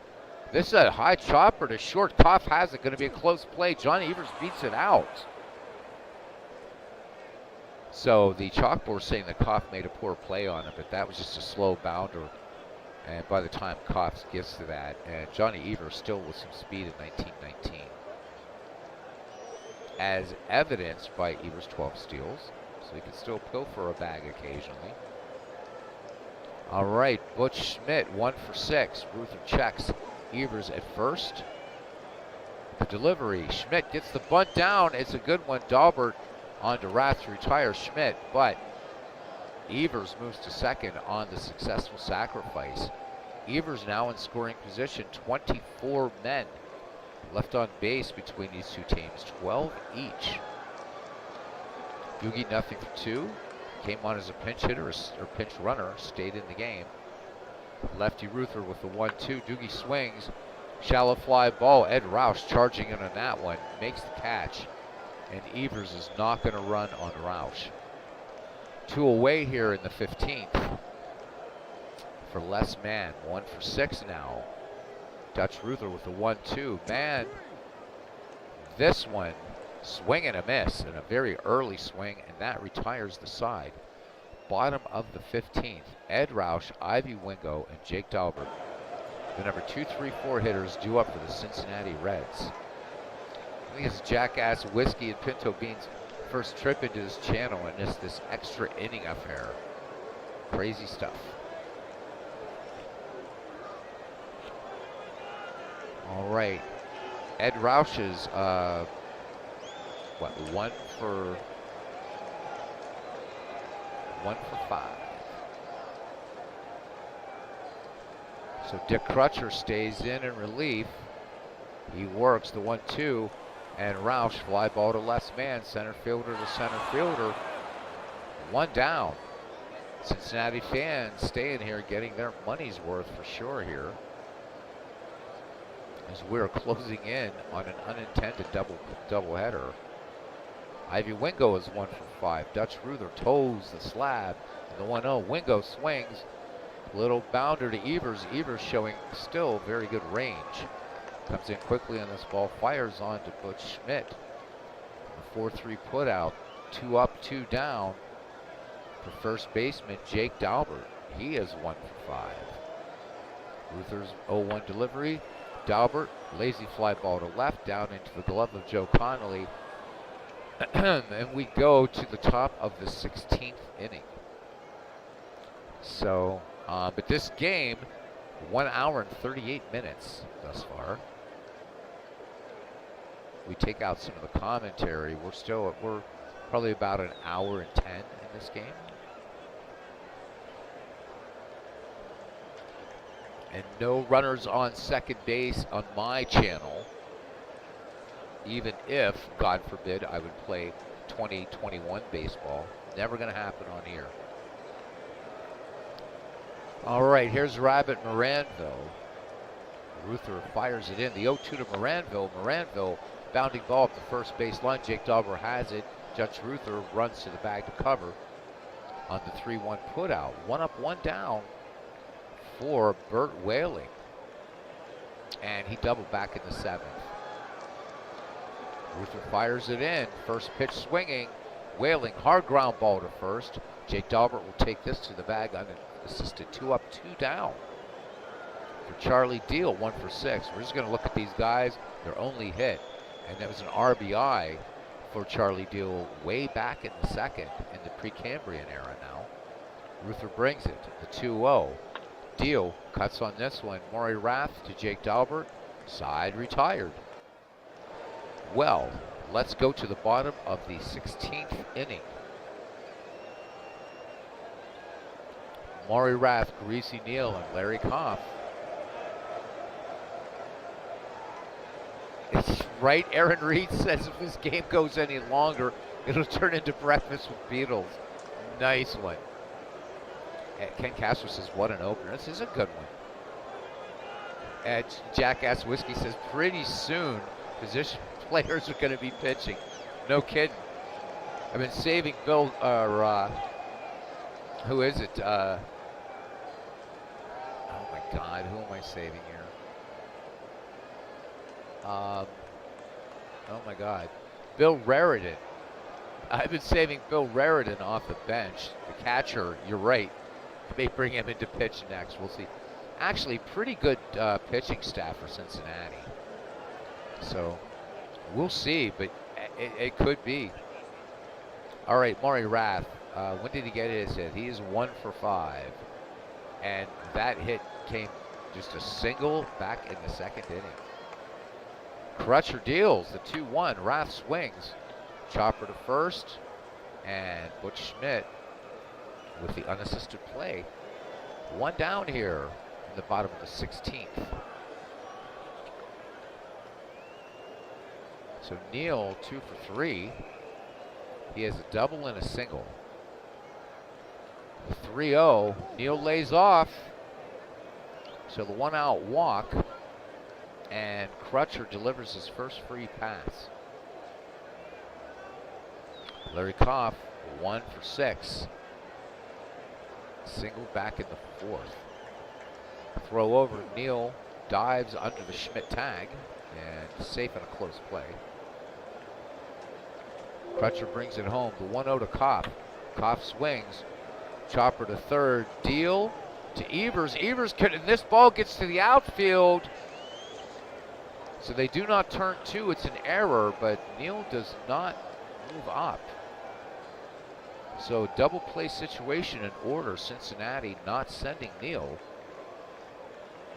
Manuel Cueto, 1-for-1. Could Manuel end it here?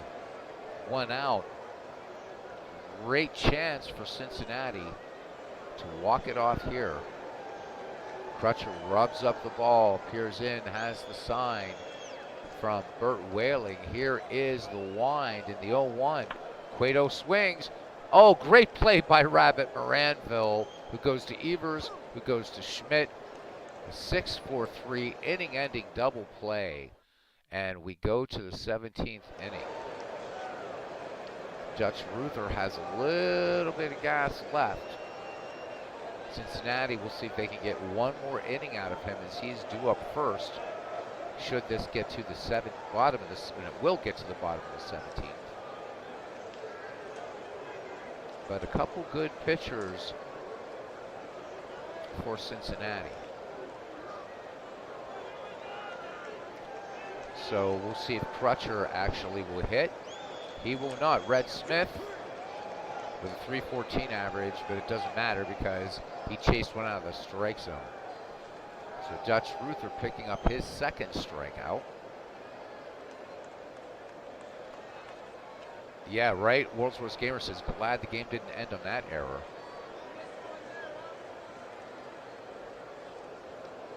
Freaky deaky late night baseball. How about it? Yeah, we're just coming up on 11 o'clock here in the East Coast. Ruther delivers now to Joe Connolly, the 0-1. Ground ball to third. Groh across the diamond to Dahlberg to retire Connolly for the first out.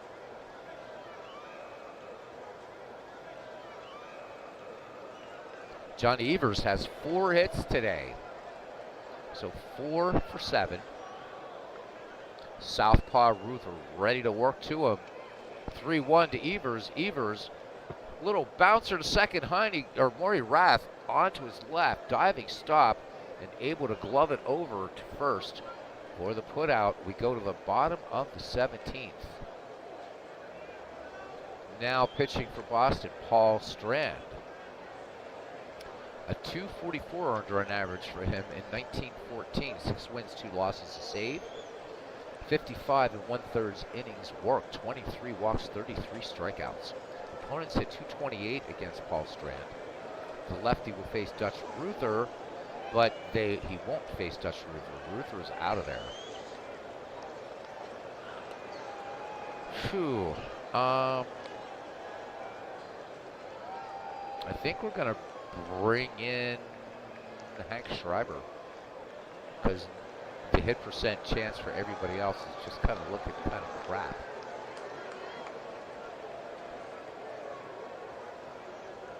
So Hank Schreiber will pinch hit. Schreiber, 224 hitter, 4 runs batted in, 5 runs scored. No steals, so not exactly a speed burner, as Mel Allen would say in old-time baseball. So Hank Schreiber will face Paul Strand. It'll be Schreiber, Groh, and Roush. Strand winds and fires the 0-2. Schreiber chops this one up the first base line. Schmidt to Strand. 1 up, 1 down, and this game is going on forever. I can't remember the longest game I've broadcast on my channel, but this one's up there. Back at the top of the order for the 1919 Reds, and Heine Groh. And you can just see there for what he's done. He's walked twice. Nothing for 5 and 2 walks. Paul Strand winds and deals. 0-2. And Groh sends this to center. Man back on it. This one off the wall. Heine Groh going for 2, and he slides in there. So Heine Groh with the double. Once again, the Reds with the winning run in scoring position. For Ed Roush. Heine Groh can score on a base hit and end this. And Ed Roush has walked in this game, and So he's 0 for 6, including a walk. I don't think I remember seeing this getting up this high there on the right-hand side. A recap of what a player's done. Paul Strand into his motion in the 2-0 delivery. And this ball gets by Whaling, and Heine Groh moves to third, and that one is a wild pitch by Paul Strand. This could be the game right here. Roush just needs to put it in the play on the right side, and this game is over. Infield now in. Now we have some drama going on here. Strand taking his cap off a little bit, wiping his brow, back on, leans in, has the sign from Burt Whaling. Here is the wind into 3-0 to Roush. And Roush base hit up the middle, and Ed Roush gets the game-winning walk-off, run batted in, and the Cincinnati Reds win it in the bottom of the 17th over the 1914 Boston Braves, 2-1. What a ball game. There it is in all its glory. Whew. All right. So, of course, both starters just knocked way, way out. And I mean, so runs in this game, right? Um, this game was tied 1-1. So, in the second, right? Boston scored in the top of the second, Cincinnati in the bottom of the second, and then Cincinnati in the bottom of the 17th. Probably one of the best combined pitchers duels I've had on this channel. Dutch Ruther goes to 1-0, and Paul Strand, so Dutch Ruther getting the win. Paul Strand gets the loss. He goes to 0-1. Fun game. James and Saley were the starters, and they both went past the distance, actually. Bill James went 11 innings, gave up 7 hits, 1 run. It was earned. Walked 3, struck out 2. Cochran came in, worked 2 innings in relief, walked 3. Then Crutcher came in, 3 innings, walked 1. And then Paul Strand, 2 hits, 1 run, and it was earned.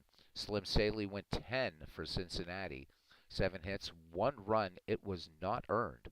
Walked 2, struck out 3.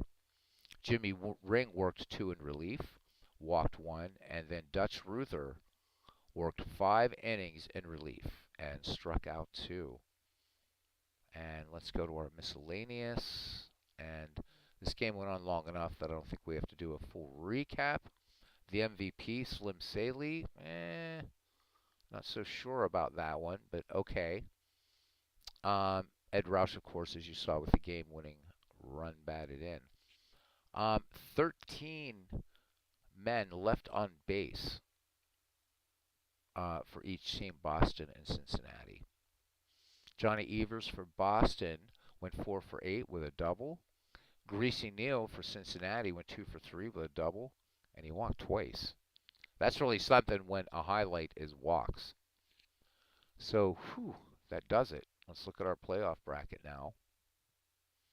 So, Cincinnati, a game up on the Boston Braves of 1914, and the 1912 Red Sox, a game up on the 1911 Philadelphia Athletics. When next we play in this league, it's going to be a toss-up. We have the 1894 Baltimore Orioles versus the 1907 Detroit Tigers. And we have the 1908 Cleveland Apps versus the 1904 New York Giants. So that will be coming up. Tomorrow when I get home from work, I will be screenshotting the Philadelphia rosters and end-of-year stats in the Ned McGreevy League, so Midlife Crisis can review Philadelphia roster, and then if he gets to them, tomorrow night will be game 1 of our Ned McGreevy 3-game World Series between Manchester and Philadelphia. Right, Jackass Whiskey and Pinto Bean says all of the batting averages slumped. Hey, there's Todd B coming in. Ghost Runners would have scored by now, he said, coming back, right? So, Jackass Whiskey and Pinto Beans seems like a big baseball fan. He knows his stuff. So hope you'll find a bit of a home here with us.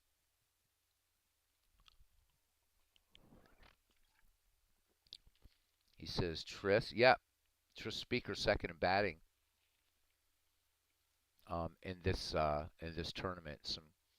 Some players here that again I'm surprised none of us drafted in the Ned McGreevy league. Quite a few good players that did make the cut that we will see once this is over. These players will get dumped into a draft pool, and later on in the year, we will do something again with them, trying to keep it going as much as we can. So, World's Worst Gamer saying, yeah, nice to have you here to Jackass Whiskey and Pinto Beans. I do hope you keep coming back, my friend. I really, really do. And, man, what Cobb has to play in a corn-based league for sure. And Ken Castro says, brilliant World's Worst Gamer, no doubt. And we will see the Georgia Peach. So I'm talking about those 1894 Baltimore Orioles. We're going to sign off here in a few minutes. But here's the thing with these Orioles. They're going to be a lot of fun to play. And we've got some names, some big names on here, man. Right, Wilbert Robinson, right, Willie Keeler, Joe Kelly, John McGraw, Huey Jennings, Dan Bruther's on this team. Steve Brody, pretty decent player. Okay. And let me see. We look at batting average here for a second. We got some 300 hitters on here. Quite a few, as a matter of fact. All right. Even guys coming off the bench like Frank Bonner and Kid Gleason. That being said, look at these pitchers. This is like, and this is 1894, foul strike rule. Everything is established. And the pitching is just, it's pretty bad. Sadie McMahon pretty much went 25-8. Kid Gleason, but those ERAs, we got ERAs in the fours and the fives. So Baltimore's going to have to score a crap ton of runs. Would love to see this Baltimore 9 advance, but I do not know. I do not know. And they're facing the 1907 Tigers. So looking at the Tigers, go back to hitters, and of course, my God, Ty Cobb and Sam Crawford. God, I mean, yeah, I mean, Davy Jones, good player in there. Germany Schaefer, he's one of my favorite players just because he was nuts. Um, so this Detroit team is going to be something to deal with, and of course, pitching. You got Ed Killian, a 1.78 earned run average. It's just Baltimore's chances not looking good. Wild Bill Donovan went 25-40. You had 320 game winners. George Mullen, Donovan, and Ed Killian. Ed Seaver went 18-11 for the 1907 Tigers. So I don't know. But again, it's baseball, so we will see.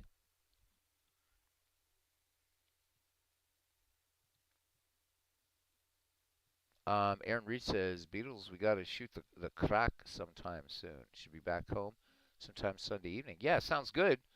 Actually, Sunday would be perfect because I don't hit work until 3:30 in the afternoon Monday.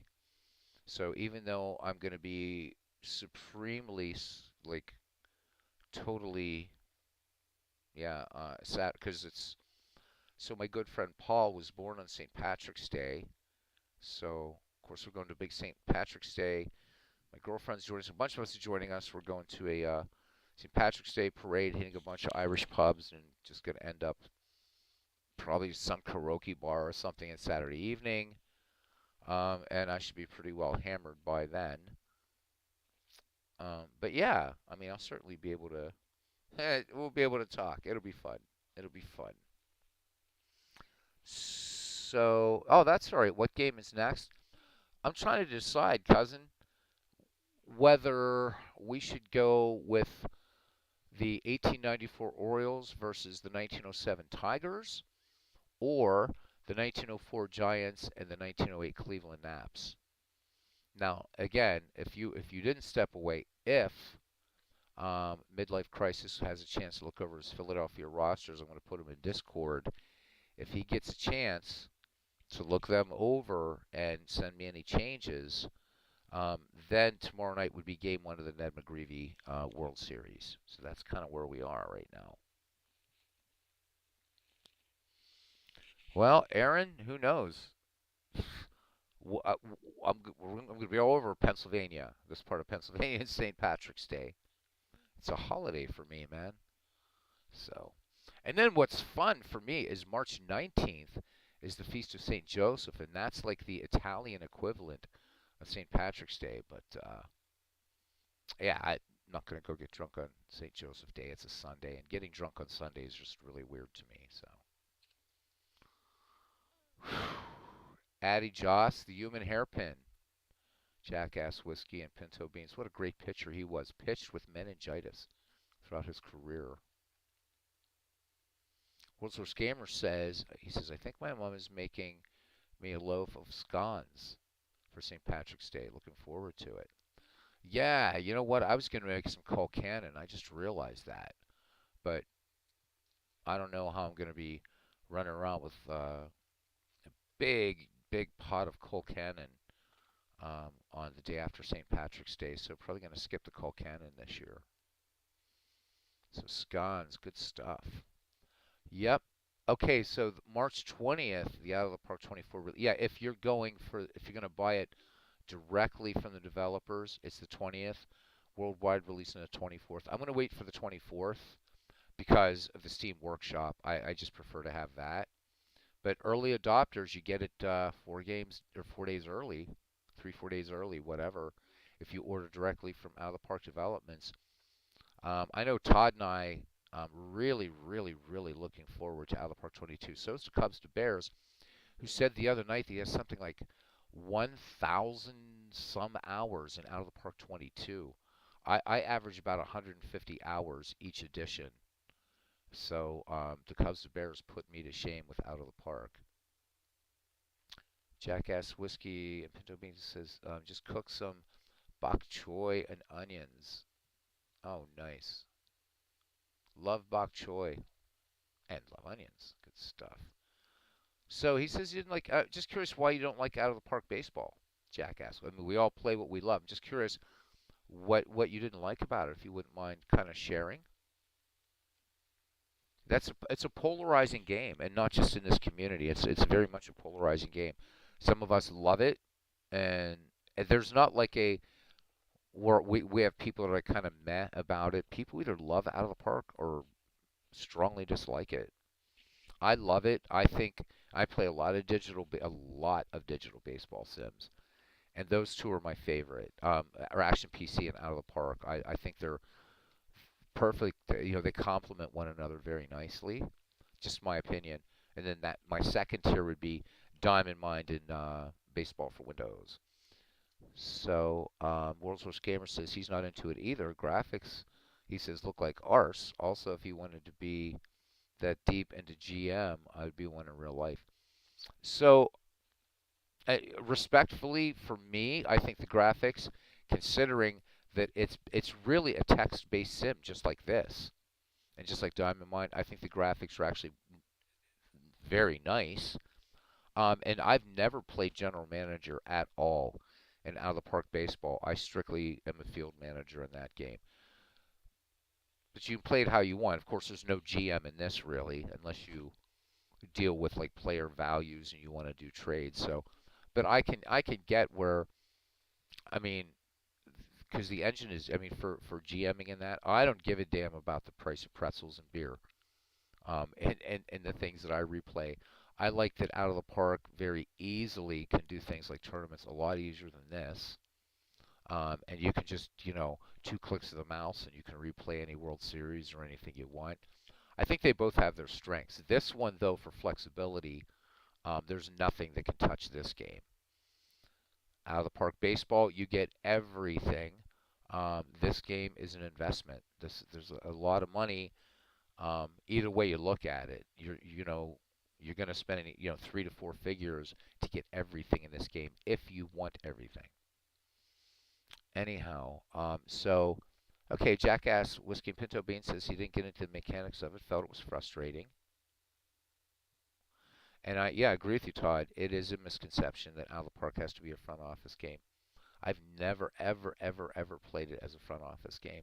I've played every edition since the first in 1999, and I love it. That being said, this edition of Action PC Baseball I think is the best and is kind of won my heart. I've put more hours into this year. I have 150 hours I think into Out of the Park 23, and more than that on this one. So a lot more play with Action PC this year. Um, Played thousands of hours of Baseball Mogul. I buy that game every year. It's a fun game. It is a fun game. Um, Put out by Clay Dressla. I don't really do much with Baseball for Mogul here. It is a fun game. It's quick. It's something that we could just like run and talk, right? Have a little chat and just press the mouse button, press the mouse button. It's fun. Of course, Clay also one of the developers of one of my favorite games that was way ahead of its time, Old Time Baseball, put out by Stormfront Studios back in the mid 90s, and Aaron Reed actually doing some old time baseball games on his channel, by the way. Baseball Mogul doesn't go back to the 19th century, so and it's pretty much major leagues. I don't even know if the Federal League. I would have to bring it up and see if that's even in there. But it's a fun game. It is a fun game and easy to put thousands of hours into that game. Games go quickly. World's Worst Gamer says he bought this year's version of Baseball Mogul and still haven't played it yet. If Clay turns the season ticket to PC, Todd B says he's there. I wouldn't be. It's about time for a change in Baseball Mogul, and I wouldn't be surprised to see season ticket. Maybe not this year, because he's already talking about Baseball Mogul 2020. I don't even know how does he number it, because some of these guys go ahead. Yeah, so it'll be Baseball Mogul 2023. Pim99 says I played Out of the Park a lot years ago. Just didn't do it for me when it came to season replays. Great product, but just not for him. Again, and yeah, well, Ken, we know your track record with pretty much every digital baseball game, because even Diamond Mine now is losing its luster for you. So your track record with, I think you played Action PC longer than you played Out of the Park, and you didn't play Action PC that much. So yes, I do know. Ken, one of our cards and dice, old guard, and love him just as much. Great inspiration on his channel. Jackass Whiskey says you can start a league in 1904. He's run a league from 1904 to 2022. Wow. Well, let's. I'm not going to play a game, but let's bring it up for a minute. And yep, you're going to see all my sins here. That is icons, and this is just on one monitor. So there's the latest iteration of Baseball Mogul, as you'll see pop on your screens here in a second. There's a lot you can do with it. Certainly, you can start a new game. Um, as far as broadcasting, quote unquote, whatever we do, this one's kind of tricky. So you can go back to 1901 now. So any season back to 1901, you can play along with the season, which Out of the Park does.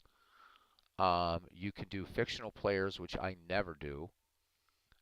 Custom is where I really play this game a lot, or would play this game a lot. Um, so you can build really easy to do, like a league builder with teams from different eras. Um, the all-time all-stars, it says create a database. Well, it's already built, this all-time all-stars, but you can do a like a sort of a new league, and this is where you would kind of, if you didn't like what Clay picked, but this all-time all or the league builder is a lot of fun. Really like it. And any sort of database that you have saved, you can load in here and do a lot of customizing. So it's a nice game, and there's a lot going on. Baseball Mogul is another game that gets, you know, oh, you can only, you should only play it as a GM, and that's not true. You don't have to play as a GM in this game at all either. Clay is a little sneaky though, and I'm surprised he hasn't gotten pounced on for this. Out of the Park Baseball is the only text-based baseball sim that I know of that has the endorsement of Major League Baseball and all of that. But for Clay, um, he actually uses the Major League trademarked logos in here. And they're, I mean, they're in the game. So I don't know how he gets away with it, but I'm not going to rat on him. So, but this low database, you can do this. You can do a lot of stuff with it. This is the real flexibility in this game. But if you want to just play, just replay a season, it's that simple. Now, the ballparks, I'll show you guys. We'll just do a we'll pick a season, classic season here, and let me see. Do we want to do replay mode? Is intended to be single historical league. Show predicted stats, and let's do 1911.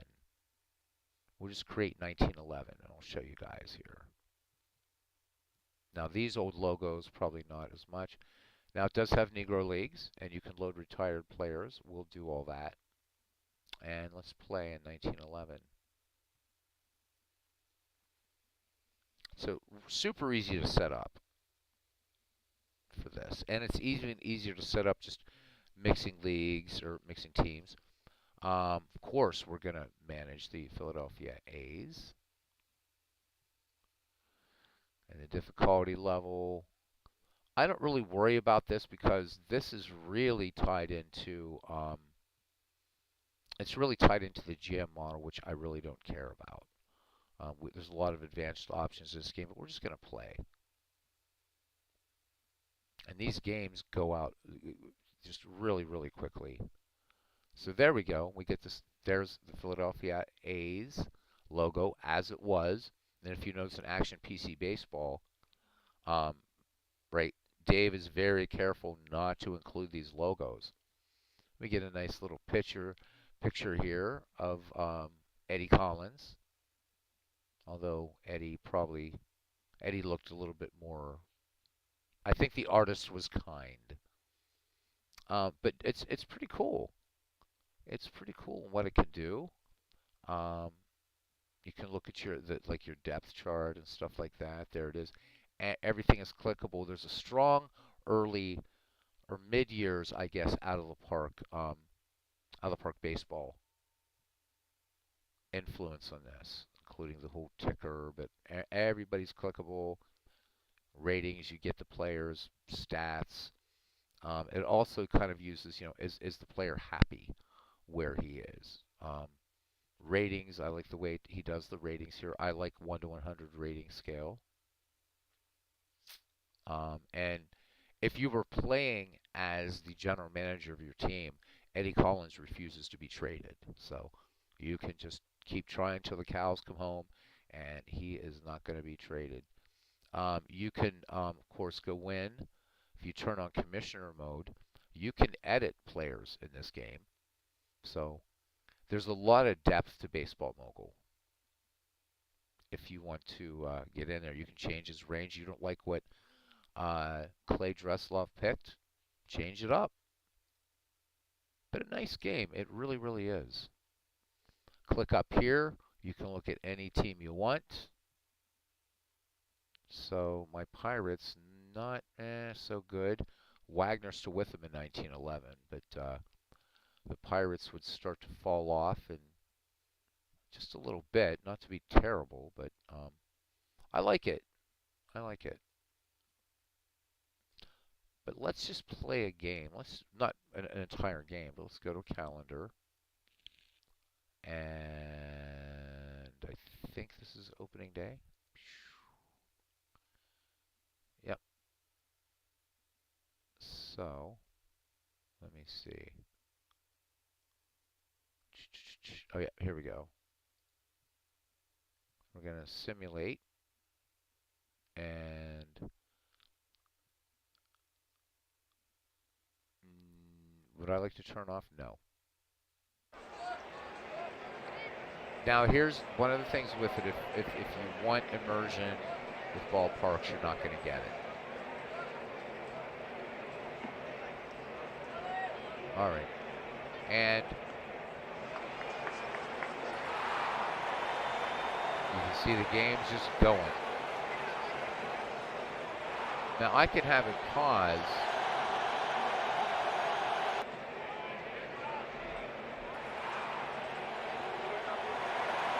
And I didn't select as far as managing or whatever. But you're seeing here, it's not Robinson Field, but the player pictures here. And let's just finish this game.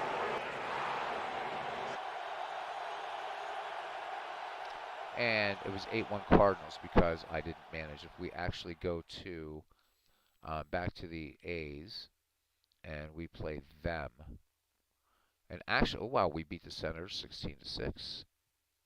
Play this in play-by-play mode. No. All right, done and done. And of course, it's Citizens Bank Park. Now, when you're in this mode of the game,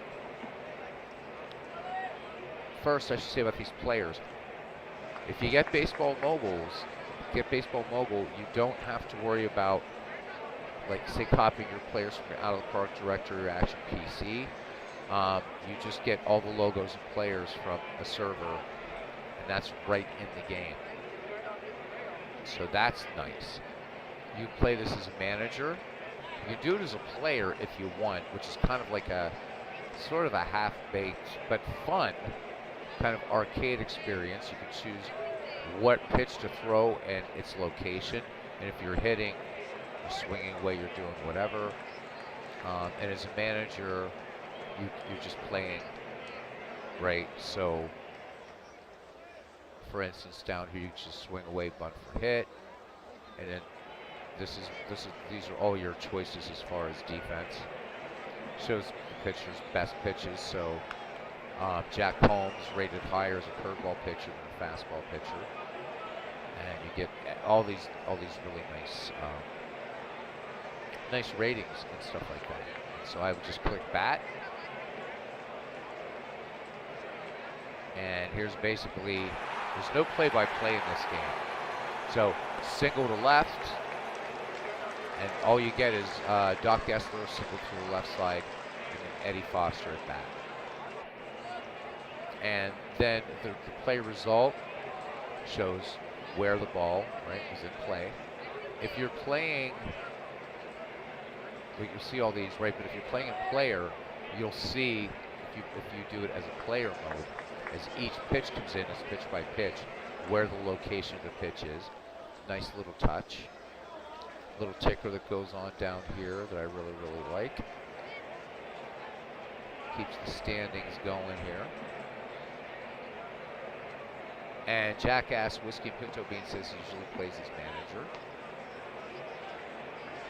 It is. It's a nice looking game. It is. It's very easy on the eyes. There's a lot to be said for this game. Hey there, Sports Time Machine. Mike, I answered you. Now I have to look for your answer in Discord, so I'll look. So but my answer was, yeah, what do you need? But let's keep that in Discord. That little discussion, okay? Yeah, it's a nice looking game.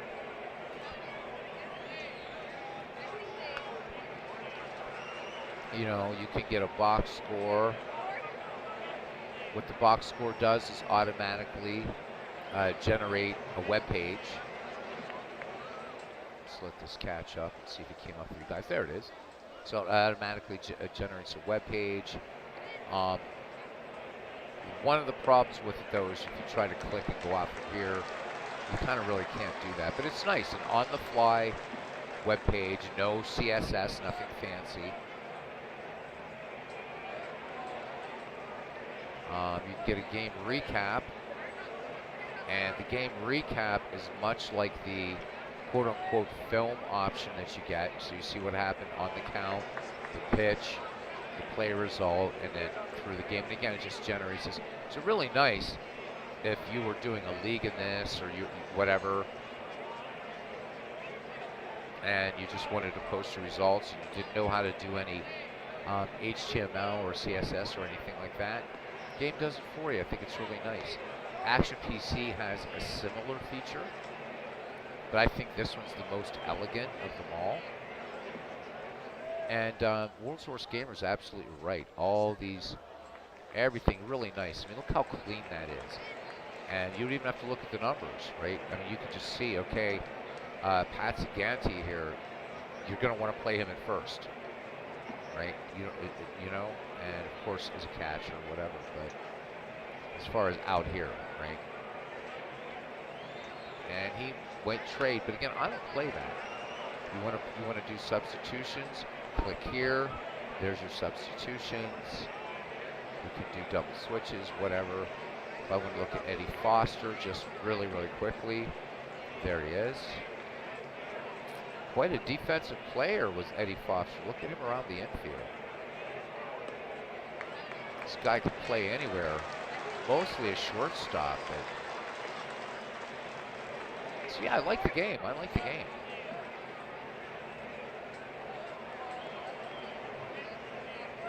Jackass Whiskey and Pinto Bean says leaderboards and Hall of Fame boards helped him.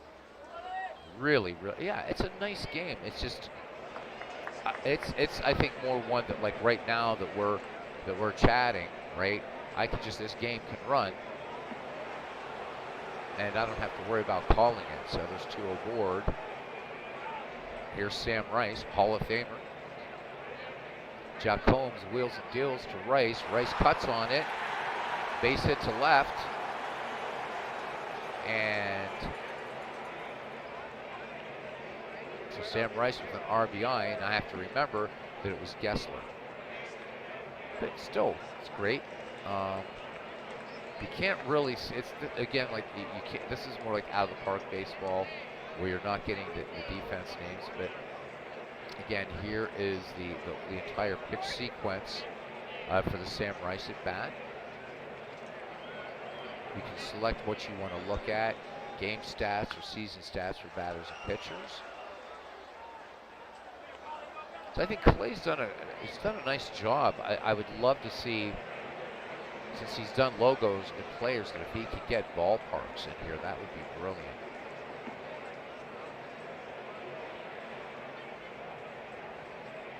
Sam Rice is an excellent player.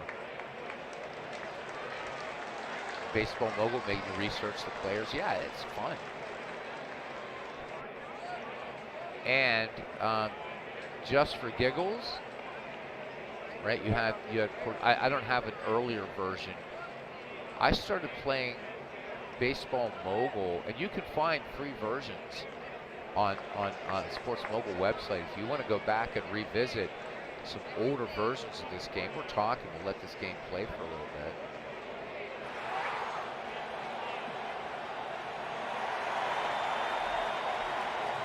So you see things happen really quickly. So as I talk here, you guys can watch the screen or whatever, but nice ball animation. And this is going to go quickly. God, look at that. Look at Walter Johnson. No.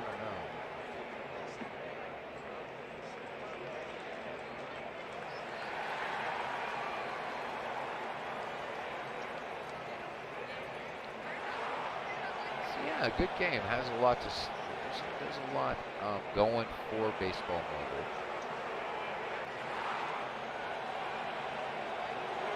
But will they go for season ticket baseball? It's 1-0 Seminoles.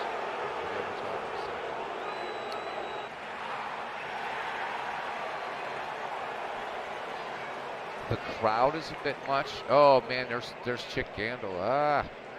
Chick Gandil. So the crowd reacts as if everything is a home run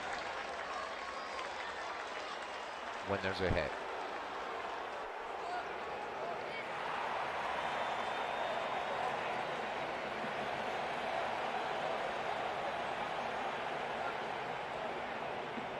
Yeah, let's send him. And he's safe at third.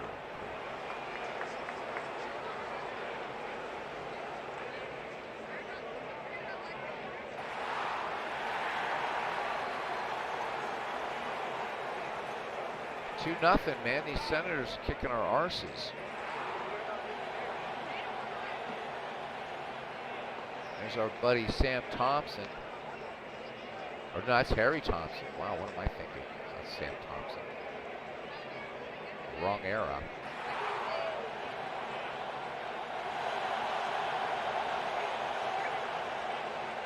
So there we go. A little bit of baseball mogul for you. Let me see. What else can we do here? We can just go through innings by doing this. We can go through batters by doing the single arrow if you want. So let's go up here. It's 6-6 in the bottom of the eighth. So we'll let it play now a little bit. Yeah, the pitch location chart is very, very cool. I guess I'll show you guys what player looks like. Okay, now you can, if you select change, right? So is the pitcher gonna, right? Or you're gonna take the pitch? So what do you think he's gonna throw to you? And we're gonna take.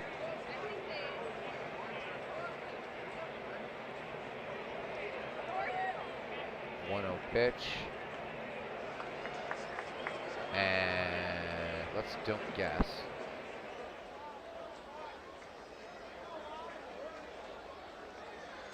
I think that change up, right? We're gonna throw it out here a little bit.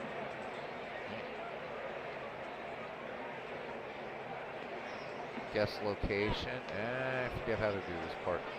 I don't play in player mode, but that's what it does. So that pitch.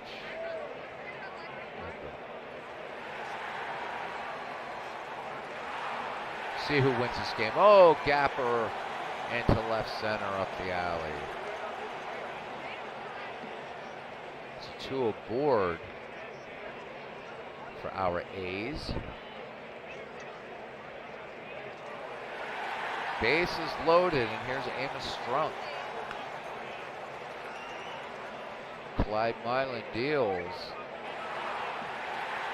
And, oh, listen to that crowd. 7-6 A's. 2 on, 1 out. Jack Berry draws the walk.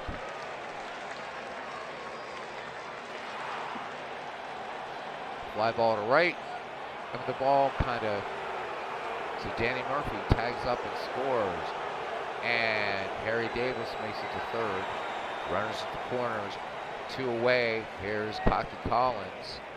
Here's the pitch from Clyde Milan. Collins sends this base hit to right.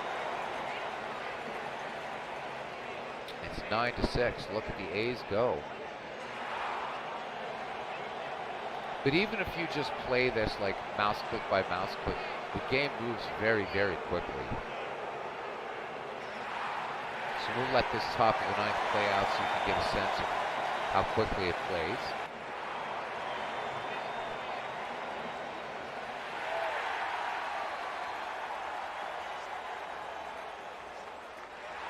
Jack Combs is tired, but this should end it.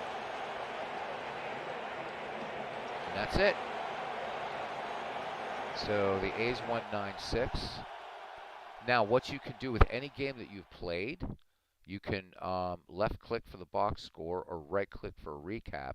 Right click for the recap, and that brings up that sort of film thing. So you get the line score up here. You can see what's happening in every inning, and what it does is just a little HTML trick that if I click on this 9 up here, or let's say this 8, this where there were 3 runs scored by the Athletics, page will jump down so I can see what happened here. So pretty nice. And that's the entire game. And I really, really like that. And again, the box score, Again, left click, quickly generates a page, and even the box score looks nice.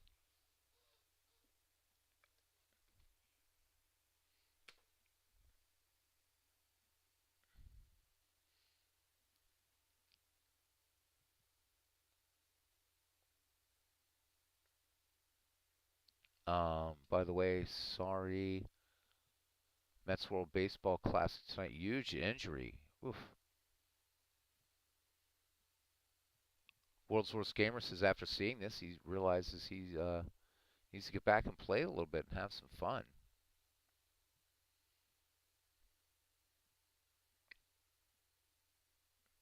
Look at the leaderboards. All right, yeah, let's look at the leaderboards. Why not? We'll hang out here for a couple more minutes. Got a very, very, very short day here, or short day at work tomorrow, which is nice. So there are your leaderboards. You do it for both leagues, just the American League, just the National League, and I like that. Well, it doesn't have a picture for Harry Davis. Can't really change that. Can look at any of these players.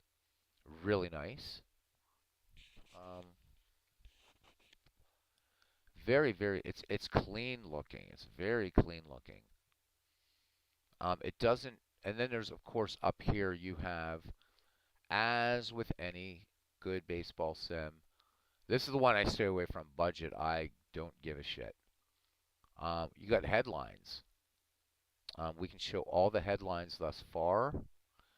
So here, the Philadelphia Phillies beat Reds to share first. We can click on that, view story, and we can get a nice picture here. So add Brennan. I guess if Ken would know who he is. You get a nice little newspaper write-up. Similar to what Out of the Park does this at the end of a game. You can game recap again, box score. There's even scouting in this game, so you're looking at these guys. This is a great way. If you just want to look at this guy, you want to scout him, there he is. A lot going on. We can look at the standings, streaks, their last 10. So what you'd expect. So that's the American League. Right now we're in second. We're tied for first, I'm sorry, with the Red Sox. Keeping pace with them, looks like. Yep, you can change the stats the leaderboard show. Yes, you can do that as well. Really a lot you can do. It even creates a playoff bracket, which is kind of nice as it goes. Um, and of course your calendar. You look at anybody's calendar, and you can watch any game. There's really, really a lot you can do with this thing. Um, Now, if you want to go, there is a stadium editor. If you notice for Griffith Stadium, there's not a diagram available for it, but you do get all the dimensions. Um, you can calculate stadium effects, which are already done. Park factor. You can generate random ballparks in this if you want, but there's no photo file. You can see here there's just and there's no way to bring in a photo into this game. But the field, right? So its infield quality is average. The grass is medium. Visibility, foul ground is average. And we can pick anybody's ballpark. So let's look at the Pittsburgh Pirates, for instance. So now we're looking at Forbes Field, only 2 years, well, yeah, 2 years old in 1911. Um, so it's fan base below average. I don't know where, not sure where Clay got that. At this time, um, Pittsburgh, a lot of fans. I mean, they were one of the three early baseball powers, but still. It's convenient, comfort. What dead ball park was nice in 1911? The owners wanted to put arses in the seats. So the infield quality, actually, this infield this should not be average. Not for this. It should be maybe because it goes from poor to poor, fair, average, good, excellent. I would say fair. Ask Tony Kubek about that Forbes Field infield. It was notoriously kind of nasty. But Matt, you know, Now it is right in terms of like it was not a home run park. You can see it's below 100. Forbes Field definitely a pitcher's park.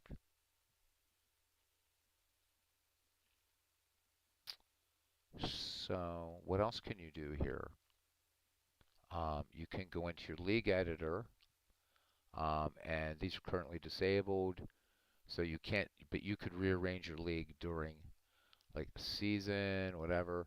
And there's just tons of options. Now it is bringing in here. Looking at the Pirates, there was no, there were no affiliated minor leagues in 1911, and so like the Altoona Curve and the Indianapolis Indians. These are modern day Pirate affiliates. So more useful if you're playing later on. Now it'd be interesting to see what if 1971 because you would see Calgary in here as the Pirates AAA team. But really, it is nice, man. I'm um really glad somebody brought this up again.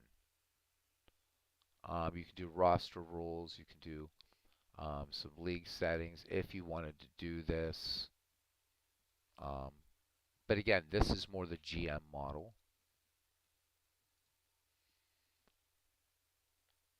There we go. And I can safely say this is not a game for Ken Castro. Definitely not a game for Ken Castro. In fact, this one probably more than any other digital game would be, yeah. I will be doing, I don't want to do Richard Dombrov baseball just yet. I promised him I would let him know when I talk about his game, but I think it has some neat things going for it too. It is strictly field managing. There's no financial models in it at all, which is fine with me.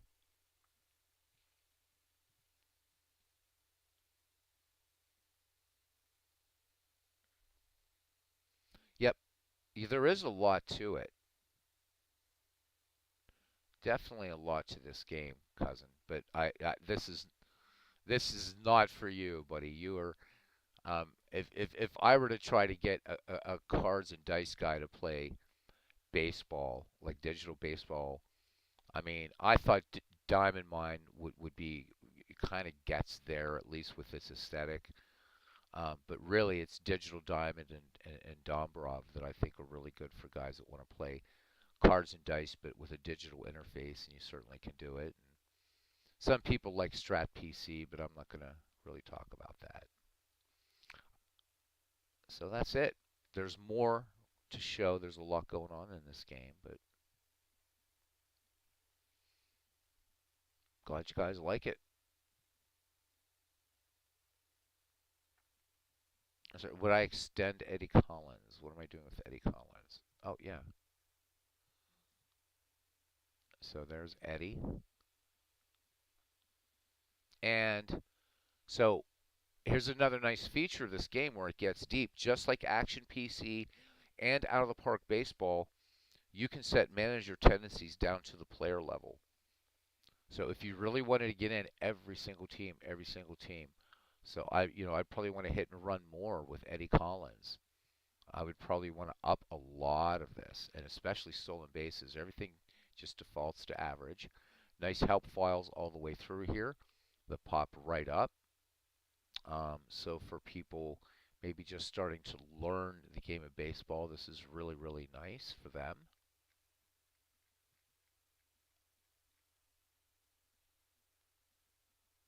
So, yeah, good stuff. So there's the great Eddie Collins. You can go through here. You can look at his fielding splits, which are, I'm not sure. I think these are still averaged out. I'm not positive. This will do game logs for the entire season, breaking it down game by game. And this is something that I really like, that I do like about this game a lot. Because finding game logs for specific players in other games, a little bit, few more menu or a few more mouse clicks. It's right here. Transactions, all this stuff. There's no transactions because we're not doing them or anything like that. So the game logs are really cool. So we can see how Eddie Collins would do in a replay or just anything that you're playing really, really nice.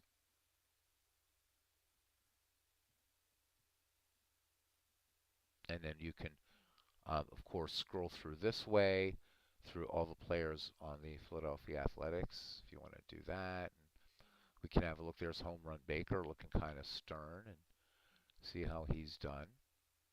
Kind of nice. And it gives you his previous years as well, up to your present season.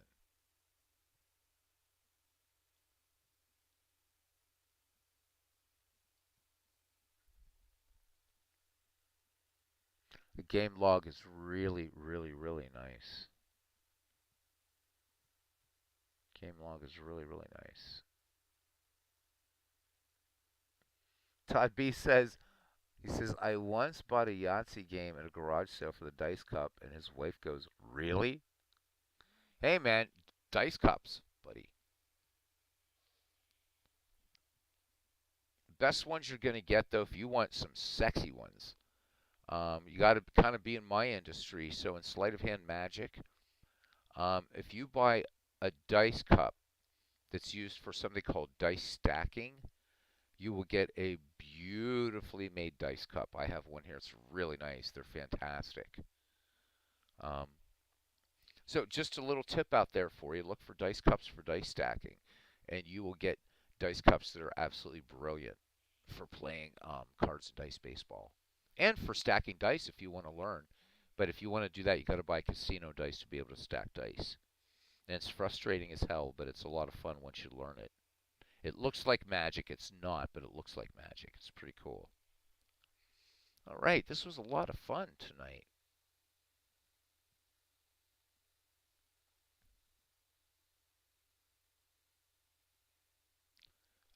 Yeah, these dice cups for dice stacking, they're not that expensive. I mean, they're more than what you're going to buy like in a, from a game store or whatever, but they're well made. I mean, they're there's nothing gimmicked about them, but they're made to be, get a good dice cup, and if they can last through night after night of magic performances and doing things like dice stacking, which is really hard on a cup. You can't really do dice stacking with a regular dice cup. It's going to wear out really fast. These things will last you a lifetime. I have a dice cup here um, that I've kept around, an older one, and I think the thing is 20 years old, and it's as fine as the day I bought it. If you don't mind spending a little bit of money, there you go. All right, we'll go about 5 more minutes and call it a night. So really appreciate Jackass Whiskey and Pinto Beans coming in tonight and contributing just like crazy. And do hope you come back. We do games probably about 5 nights a week here, maybe 6. They do tend to run long because we end up chatting like this. He says, old man, there's no such thing as old in here. PQ River says late again. We only did one game tonight, PQ River, and it went 17 innings. Anyhow, Jackass Whiskey and Pinto Bean says he's an old man.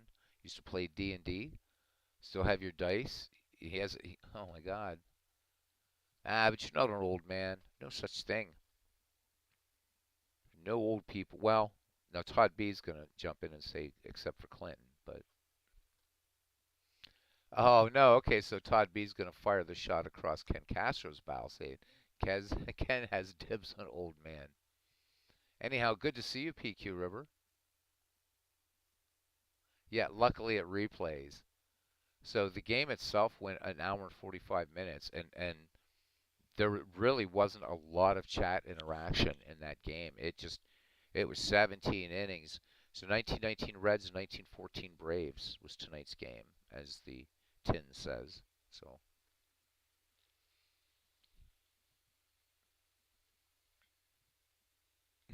Ken Castro says, "Dude, I'm here. I'm playing a game." What are you rolling up there, Ken? What are you rolling up right now? I think we lost Big Clue hours ago. Probably left while we were still doing the game. I know he's got work stuff, so it was a good game or good crowd tonight. Thank you guys. Last time I saw him make a comment was we brought in Jimmy Ring to pitch. So one thing that you're not going to see a lot of on here, Jackass Whiskey and Pinto Beans, you're not going to see a lot of baseball from like 1980s on. You'll see some 1970s here and there and things like that, but this is mostly pre-World War II in a lot of cases up to World War One baseball. Kind of flirt with the 20s here and there. So, but that being said, there's a lot of other superb content creators here that do, you know, baseball when we were all alive, baseball, and I like to go back here and do that. And we have Negro Leagues coming up, which I said we're going to talk about that, but we'll probably do that tomorrow. Maybe when Steve Tate is still hanging around. Well, thank you, Jackass. He says Lakes Chandler thinks I have a good voice for baseball. You apparently haven't heard Christopher Slovic, my friend. I mean, thank you for the compliment. But if you hear Christopher Slovic, that guy, that guy's he I think he's the and we have some really good broadcasters in this community, but Christopher Slovic sounds like the real deal, man. He's amazing. Pip99 says he still has his original app of dice and cup from 1975. Wait, Ken's playing a 2020? No way. Ken, are you seriously playing a 2022 game? What is wrong with you? Good. I'm glad you like old baseball and players because that's pretty much this channel. So glad you like it. Keep coming, man. You get a wrench, and one of the things about having a wrench in here is, yeah, you get to smack people around if they come in and start trouble. But it's more about being able to post links to maybe some articles you've seen online in baseball or videos, and we do have a baseball Discord if you're willing to join. It's a pretty good group in there. A lot of guys doing a lot of different replays and stuff like that. Whether it's cards and dice or digital, doesn't matter. Um, it's a lot of fun. So where's this coming from that Todd B thinks you're doing 2022, cousin? I'm hoping you mean 1922. We got to do a game some night with those Browns. Oh, if those dice could talk, says 10B. We got to do a game some night with those 1922 Browns. Great team. Great team, 1922 Browns, man. Ken Williams, George Sisler. Chief Bender. Yes, great pitcher. So let's look at the Chief here for a second here. There he is. Tough, tough pitcher. And then again gives you a little nice little scouting report on each player. But he was a great pitcher. Connie Mack. This team is crazy. I mean, look, you got Eddie Plank. Eddie Plank was no slouch.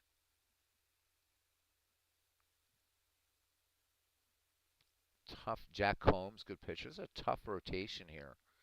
These A's, and of course the $100,000 infield, as you know. So, right, Baker, Berry, Collins, McInnes. Let's look at Stuffy. Yeah, I don't know if he looks stuffy. I don't know. Whatever.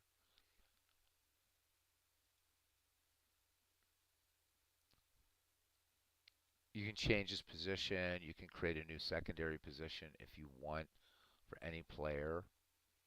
So there's a lot of flexibility in this game. Um, there are things you cannot do in this game, or that would be really hard to do in this game. Like creating a tournament. I don't think there's any mechanism here to create a tournament. You can look at each team's. You can go again to team strategies. Again, we're familiar with this from just about every other baseball game. A lot to it. So I think Clay's done a good job. I certainly would like to see maybe a bit more of an update on some things. Maybe bring in some old ballparks. Clay, who doesn't know I exist. That'd be nice to see. Ken Castro's playing 2024-25 time travel baseball. Pun intended. I haven't seen anyone playing that game in a while. Time travel baseball. Ken says, I found a card and I used for a quick project, never used the rest of them. They're mint condition. Decided why not? A card set that he used for a quick project.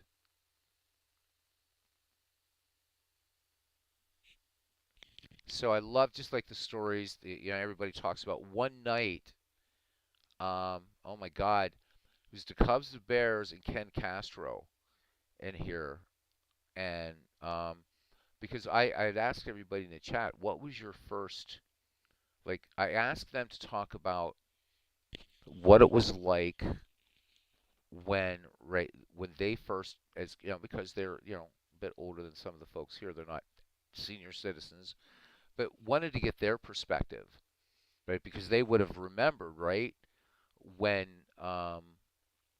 APA came out in 1951 and Strat came out in 1961. What was that like, right? To and it just evolved into this amazing story, and everybody else in the chat was just it was like the chat was listening, right? It was just this back and forth between the Cubs, the Bears, and Ken Castro, and it was brilliant. And that's a night I will not forget. That was great. And then some others chimed in too, but listening to these guys, Pib threw in that night I remember as well.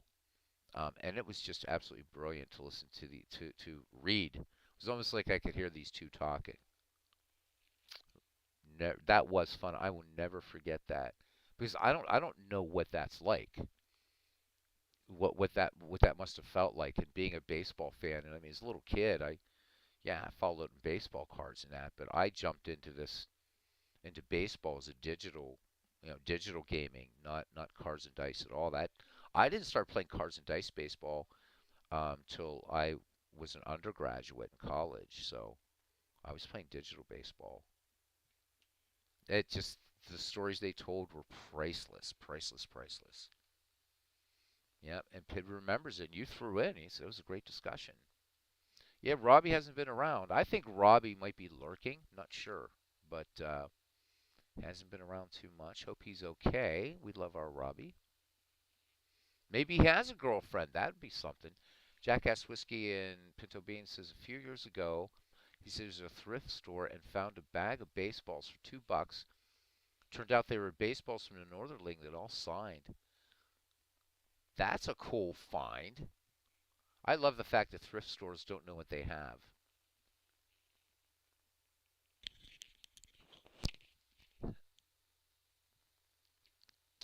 Ken said for that night, he said he needed that discussion. Remarkable timing.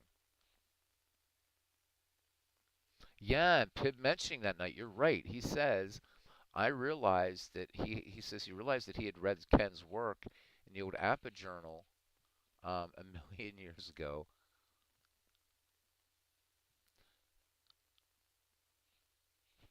He has Jackass Whiskey says that he says, I think I have a Stratomatic baseball game that he bought at the thrift store.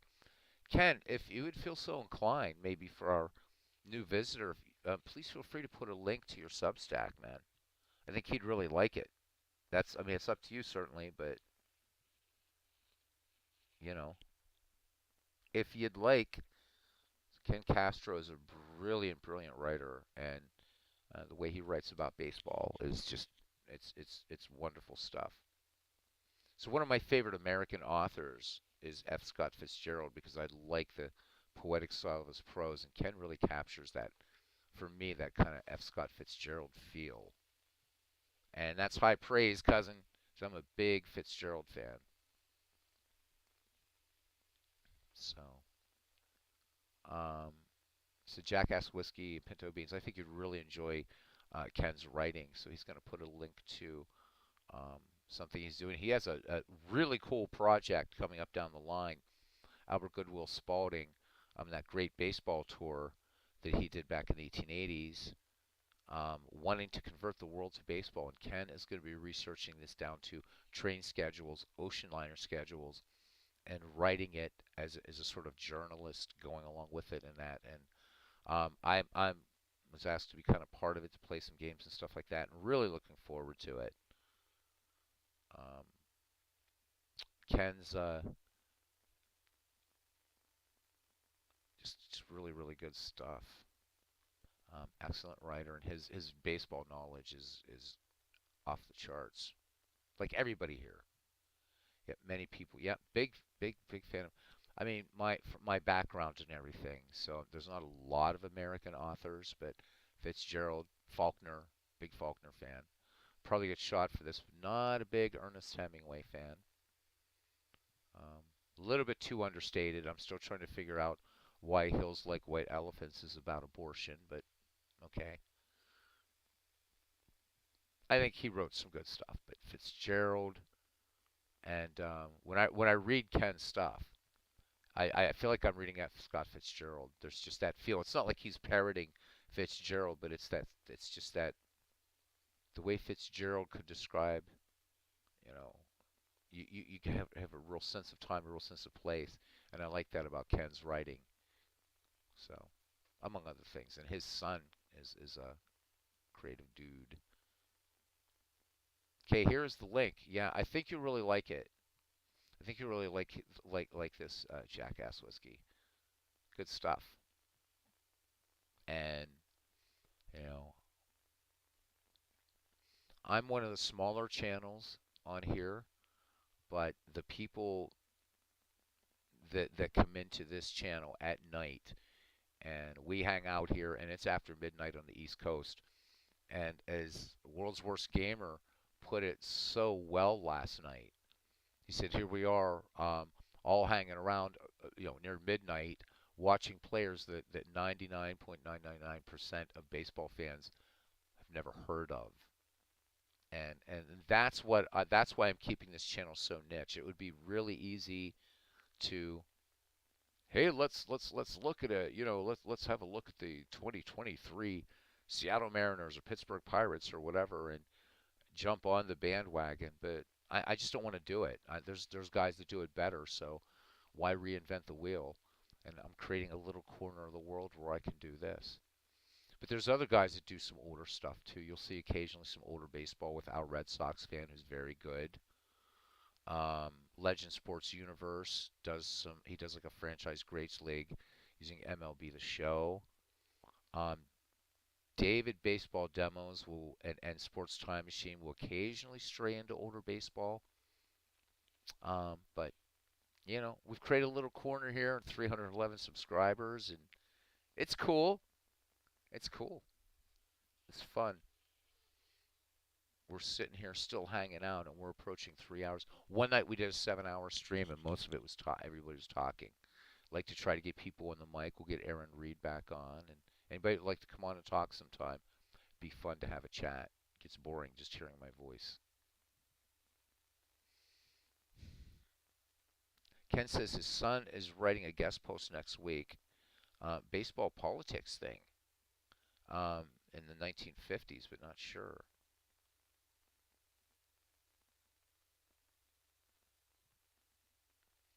So Jackass Whiskey and Pinto Beans is more of a Faulkner fan than Fitzgerald.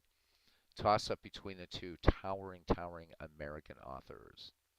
And among the few American authors that I would say that about, I'm much more into British literature and such. I mean certainly Mark Twain. I've got to add in American authors and Poe for obvious reasons, Sarah Orne Jewett. But really, when you talk about the modernist writers, I mean, to me, Faulkner and Fitzgerald just rule. I don't read either one. Faulkner's Flags in the Dust, later rewritten as Sartorus, and then, of course, Sanctuary, right? Sanctuary is the only novel Faulkner ever wrote to try to make money. He was working in a power plant when he wrote Sanctuary, powerful novel. Light in August is amazing. Sound and the Fury is Faulkner was an incredible writer, an incredible writer. And it was Hemingway who actually, Faulkner was like, "What do I write about? What do I write about?" because he had written Flags in the Dust, which was this larger novel, right? And Hemingway said, just write about that little postage stamp county that you live in Mississippi, and Faulkner was off to the races.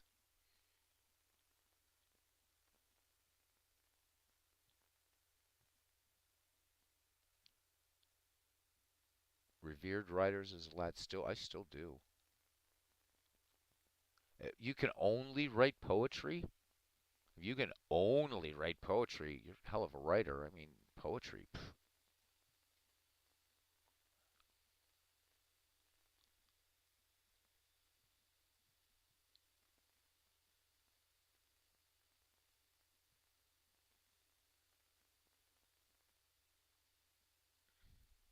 good stuff.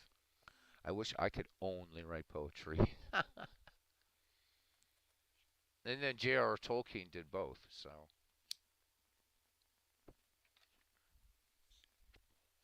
and did it well.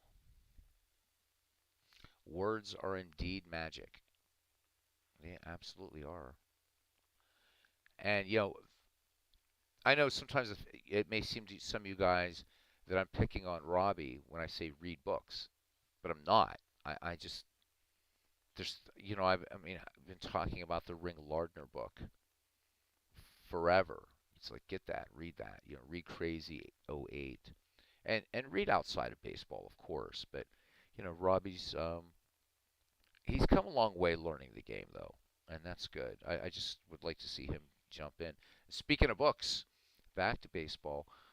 Expecting that team by team encyclopedia of baseball to come from eBay at the latest on Saturday. Really excited for that. 992 page paperback, so feeling in love there. Ken, you were always meant to be a writer. Says when he was 8 or 9, he got a toy printing press for Christmas. Nice.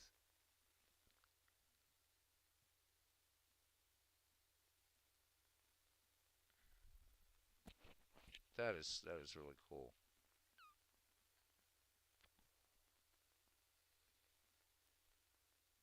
So one of my I'm a major history geek, Jackass Whiskey. Major history geek, especially medieval history and World War One or up to like so let's say 1870s, but World War One is an area and I love the great British war poets. So Siegfried Sassoon, Wilfred Owen, Isaac Rosenberg, powerful, powerful, powerful stuff. And of course, German author Erich Marie Remarque, All Quiet on the Western Front. I love that era of history, and I think that's why somebody asked me one time what attracted me so much to dead ball baseball, and I think it's because I love that time in history, both in America and in Europe. The years leading up to and ending, so up to 1919 through the Spanish flu pandemic or epidemic, whatever. Love history, just love it. Except for the 17th century, pretty damn boring. I really couldn't care less about the Hanseatic League. Just don't care.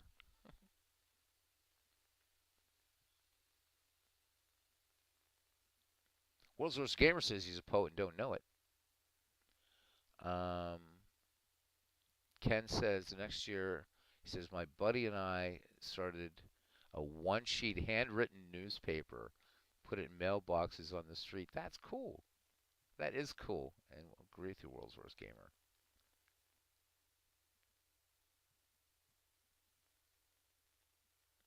Now there's a nice compliment. Ken says, the only thing that matches this wonderful family in this chat is hanging out with working journalists in a pub or the like. Yeah. As the song says, in the green fields of France, a whole generation that was butchered and damned. We have another journalist in here, Legend Sports Universe. We just talked about him a little bit ago in his franchise greats leagues and MLB The Show. He says, been into journalism for 25 years and greeting us all. I love the fact that we have journalists hang out in here. I think that's cool. So this is a lot for this community. All smart people in here. All smart people. And like a moth to a flame, I'm attracted to, just good conversation and stuff. And I imagine hanging out, we'd love to hang out with you guys and whatever it is, whether we be drinking pints of Guinness and having our little hot stove league or a nice scotch or whatever, or if you don't imbibe, just whatever, but just good conversation and classy people in here. Even Todd B. Even Todd B. Even Todd B. So Legends is he's a sports editor. He worked for the Wall Street Journal before his current job. MV. So we also get people. We have two people from across. Well, three if I was still across the pond. But there's MV. So MV won our Ned McGreevy League, and MV, I'm loving your broadcast. MV is a Brit, and in our Ned McGreevy League, players from 1880 to 1919, he put together a team that we ran through that league twice, and he won twice. And about to face off in a World Series soon. So good to see MV. Guys, check out his channel. Um, very lyrical. MV, if you read my comments about your delivery style and the way you speak, you're sort of like a British Vince Scully in a way, just the way you do a game and the way you talk about the players and your passion for the game. And glad you're back in it. You lost interest in baseball, you said, but this baseball community brought you back in, and I'm glad.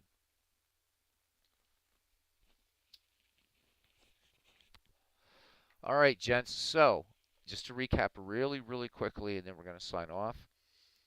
Tomorrow, I'm going to get the screenshots of the rosters up to Discord so that MLC can look at them, make any changes, and if he does make those changes, it'll be Manchester and Philadelphia tomorrow night, Game 1 of the Ned McGreevy Mini World Series. If I don't hear from Midlife Crisis, we will continue with the KCCL and Action PC Baseball, and then just for giggles, another game. I don't know what. Probably be out of the park baseball, and that's when usually most of the viewership goes away. Or I might demonstrate Don Broad baseball. We'll see. Be some afternoon baseball tomorrow. I might actually do the Don Broad thing tomorrow afternoon. And who the hell is Tully McAdoo? Never heard of Tully McAdoo. I know this isn't using. Never heard of this guy. Anybody know about Tully McAdoo? Because I didn't want this to generate fictional players. I've never heard of him. Anyhow, doesn't matter. So Legend Sports Universe and Ken talking about their guys, about their experiences in journalism. Legend Sports said he says he's never gonna edit guys in chat. He says that's just annoying.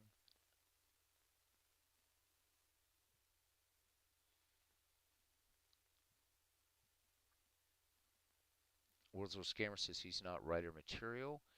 You don't know how to properly punctuate. Well, you know what though? Let me tell you something, Wordsworth Gamer. Since we were talking about F. Scott Fitzgerald, so what Fitzgerald would do would grab like bags of peanuts, a few fifths of whiskey, lock himself in a room, and write these amazing novels. But it was up to his editor to do all the punctuation, paragraph, everything like that. Um, so just because you don't know proper punctuation or anything like that does not mean you can't be a writer. I mean, Fitzgerald, one of the greatest writers of all time.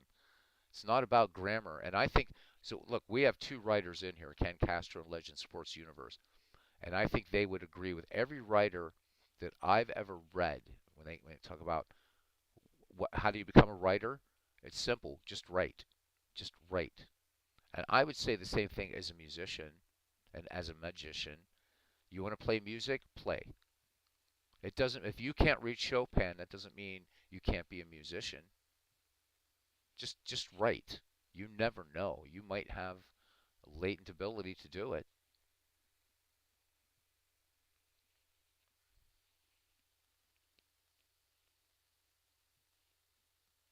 and Legend Sports Universe says his job is cleaning up for writers.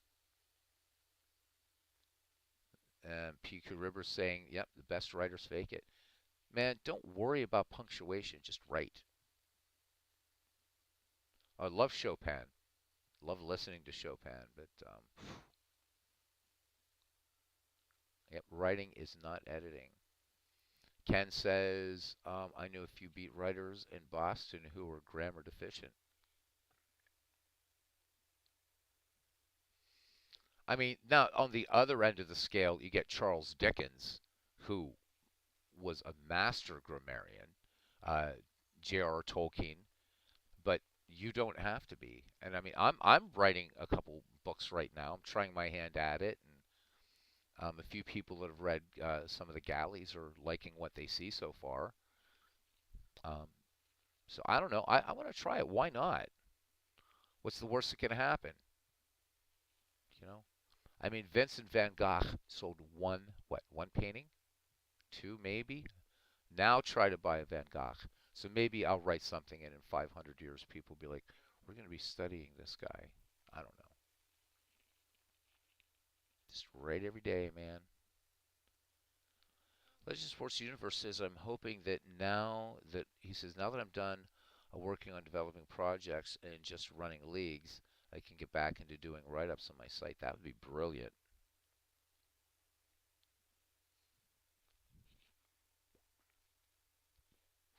That's why I had suggested Ken's Substack earlier. And I love, again, I'm a musician, and the two things that can like enthrall me the most: excellent music and excellent writing. And I'm equally enchanted by both because I believe that music and the written word take you to places that and that's not knocking graphic arts. I'm a graphic artist. I should probably show you guys. That's something I've never shared with you guys, but I like you. So I'm going to show you a couple little art pieces here that I've done.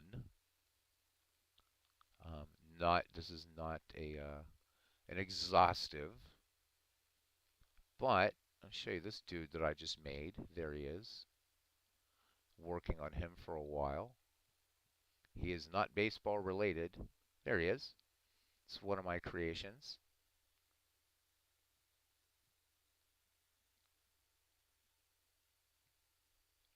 So, well, Ken, you have to come visit my new channel. Thanks, guys. You have to come to my new channel. There's going to be music on that, but it's not going to be what you think.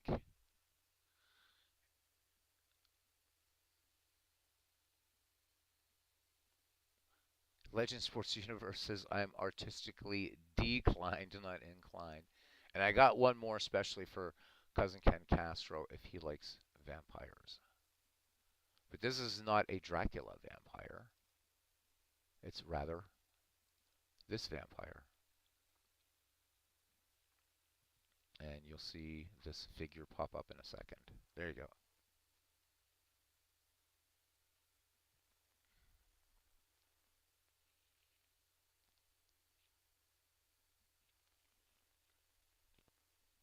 I mean, if you're going to go, why not?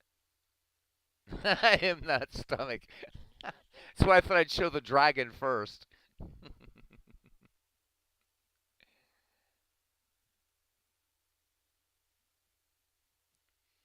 Jackass Whiskey and Pinto Bean says great art is only created by great angst.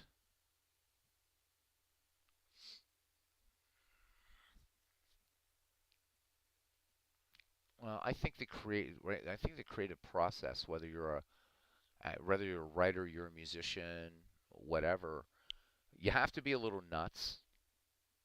And come on, I mean, we've got a bunch of writers in here. You've got to be you have to be crazy if you're creative, right? Whatever you're doing, and it takes a lot. It takes balls, straight out. I mean, it takes balls because you're putting your entire self, every fiber of your being out there, and those people that are reading your pieces, or they're looking, or they're listening, or whatever it is, you're saying, it's a great act of strength, a great act of will, right? And you're putting out there, and you're hoping that you don't get stomped on.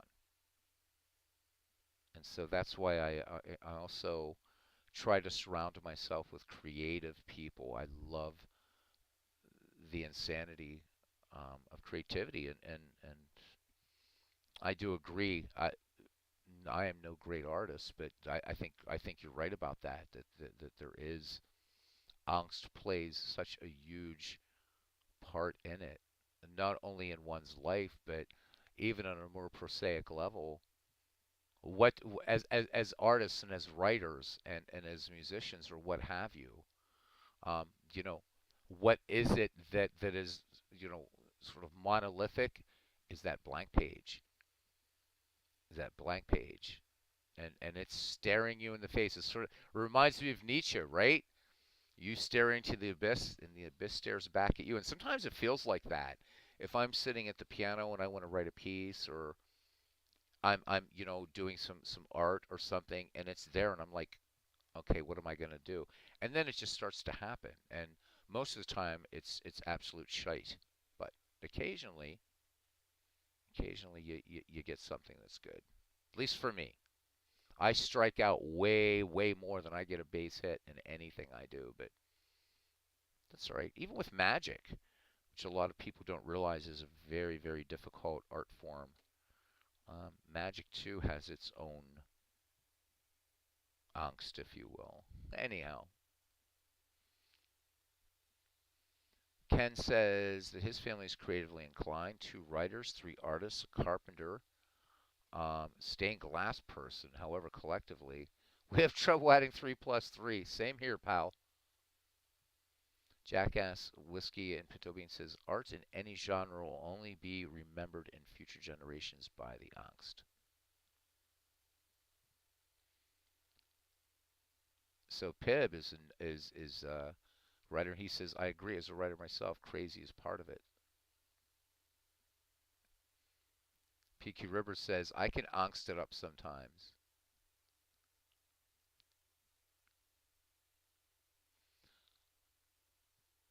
Well, you know what, World's Worst Gamer? There's something to write about already.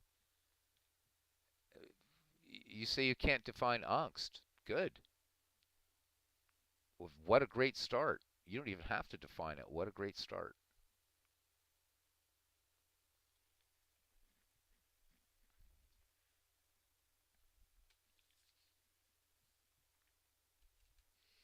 Now, did Stephen King, does Stephen King experience angst? I don't know.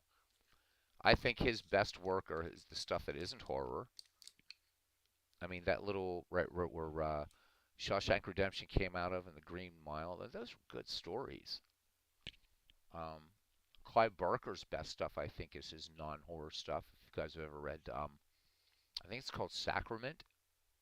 It deals with endangered species. It's a beautiful book.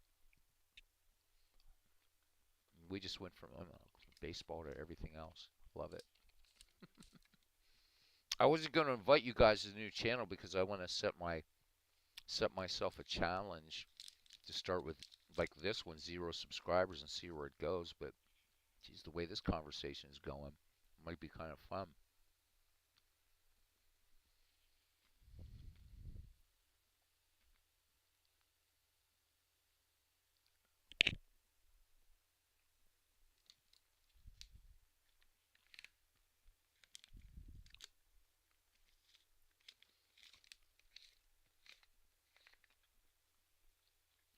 I mean, I think we're all kind of on base here with it. I mean, the act of creation is a powerful thing,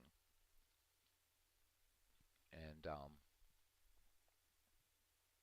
there's so much. My God, we could talk into the wee hours of next week about what that takes, and it's courageous. And I'm saying this as a person who, I mean, looks up at what just the insane things, the amazing things that people write, and that awareness that writing that you might be looking at maybe 2 pages of text or 3 pages of text if you're looking at an article, But what you're really looking at, there's a lot of blood, sweat, and tears, and a lot of years. I mean, think about a 3 minute song, a 4 minute song. It wasn't like like now maybe today, but why am I a Beatles fan? I mean, McCartney, Lennon, these guys. I mean, they carefully crafted this music. I mean, it wasn't just let's just sit down and write a song here, and 4 minutes later we've got this song, or we've got that song. You fancy a jambotti afterwards? Just watch the documentary Get Back, and watch how. I mean, these guys were crazy geniuses, but even the Beatles, man, even the Beatles. I think the angst was there, and they were the tough guys, not the Rolling Stones. God, one of them, Stu Sutcliffe, was killed in a fight, kicked in the head, man. While the Rolling Stones were all being middle class choir boys. And they're remembered, and the Beatles will be remembered in 300 years, I believe, is the way now that we remember Mozart. And maybe some of you may poo poo that, but I truly believe that they, in many, many ways, were the classical music of our time.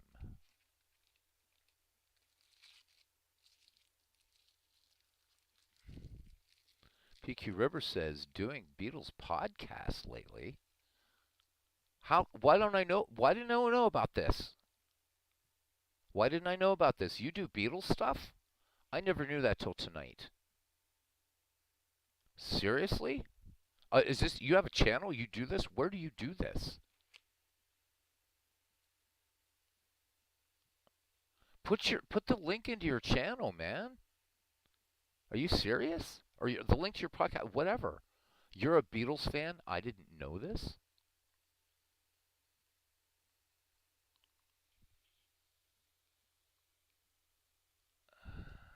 Thank you, man. Jeez.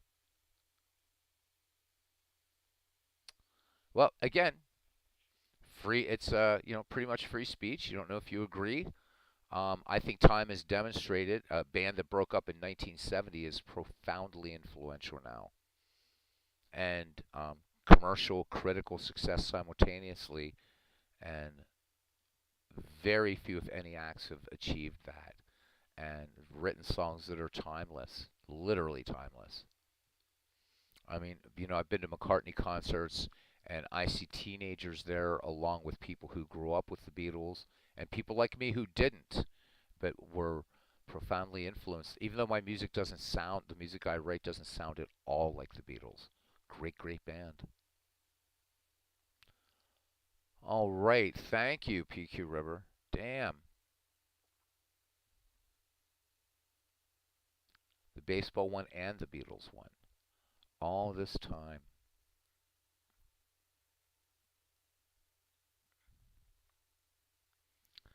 Well, I'll be checking that out. Definitely. Definitely.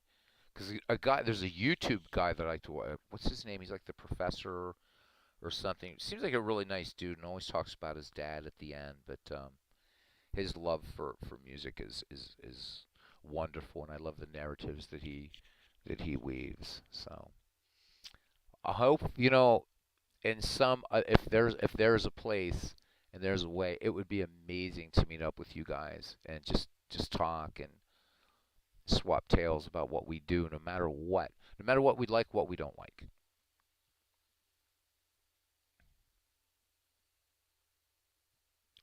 So for you, Jackass Whiskey, there's a time that you were into the Beatles, but and now, and for me, it's kind of funny. I discovered them a bit later. Weirdly enough, I used to, yeah, when I was in high school, sophomore, junior years, messed around with drugs, did some marijuana, stuff like that. When I joined my first rock band, it was really weird. I like immediately quit doing drugs and got into the Beatles, and they've been, along with baseball, um, just a passion for me. For me. But at least we can all pretty much agree on baseball in here, so that's a good one. I like that. Beatles seem timely for the show you do. Nice.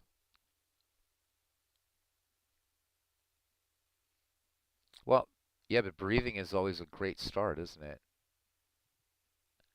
Peb, I didn't know you're a Beatles fan too? Holy moly. Well, this is it then. When Pib and I started up the next iteration of the Beatles, we were talking all night about them. We got to talk Beatles sometime, man. We got to talk Beatles. I, again, I didn't grow up with them. I did not grow up with them at all, but I discovered them, and it was like, um, for me, and maybe I'm okay. I'm exaggerating a bit, but it was a sort of Saul of Tarsus moment for me when I first encountered their music, and then it opened up this other world into Pink Floyd and um, all these other amazing bands. And I'm into other things too. I mean, I love Mozart and Rachmaninoff, and you know, give me some good Lead Belly, buddy. The Beatles really opened me to those other vistas.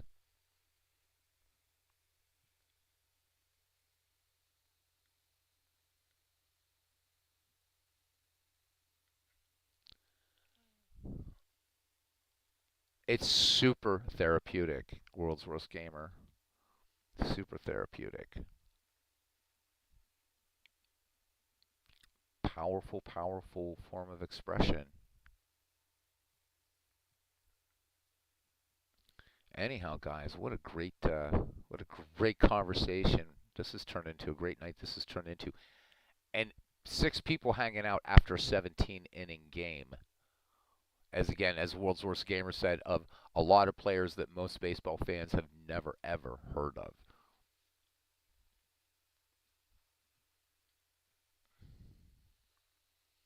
Earliest memory, says Pib99, was hearing his older brother play Abbey Road in late 1969 when he was 4 years old. Oh, nice.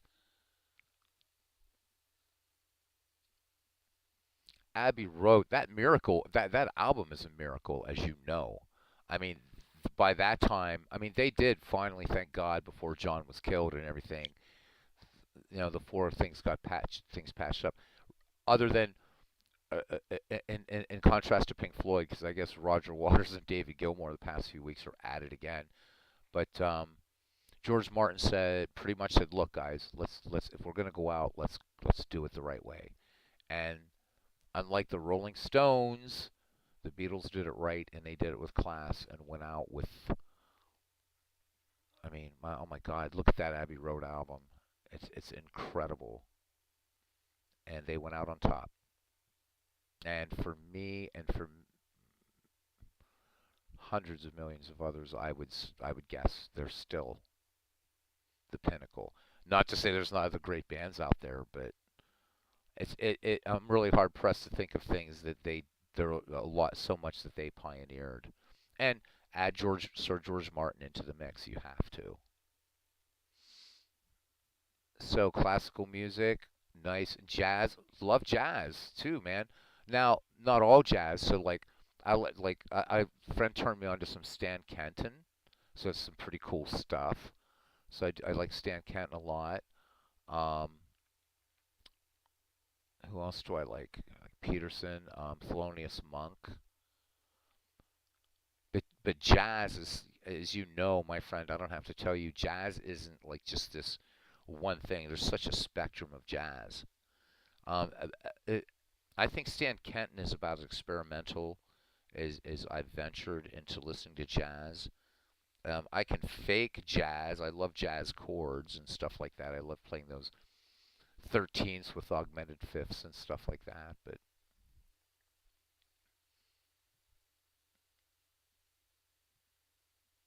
he says he has Tivoli Radio. It's been on for 15 years now. So you're on a Kinks Jag this week. My other thing too should be no surprise with my heritage. I love Irish music, Scottish music, and then sort of Celtic, and I love ambient stuff. So I'm also a big Lorena McKenna fan. Love Enya. I love Clannad. Great stuff. I think Irish music is just incredibly beautiful. And talk about angst. Here's a people who've been oppressed for hundreds of years, and the Irish have written some heart-wrenchingly, beautifully sad songs and some of the those joyous songs you can ever imagine. Um, and so you listen to Alan Lomax. You guys know about Alan Lomax, who did a wonderful project. I think it was in the 1970s, and he was going around to these prisons in the South and was recording the work songs of black inmates on these chain gangs. And you can catch there's that I think that album or a couple of those things that Alan Lomax did. They're on YouTube, and oh my God, to me, I'm listening. I'm like, this must be what angels sound like listening to these men singing on the chain gangs that Alan Lomax captured. I'm glad he did. Yeah, the Irish have unks. Yes, we do. Yep, Davis, Coltrane, Peterson, the Masters. John Coltrane.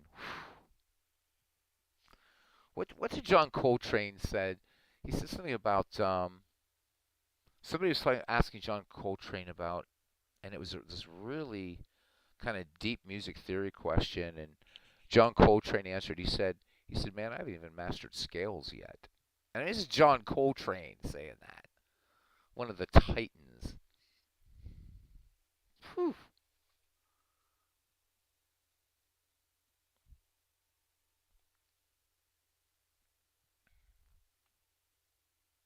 Um, you like Frank Zappa? Zappa's interesting. Then, of course, you know about the infamous Black Page from Frank Zappa. Brilliant composer. Quite. You know about the Black Page.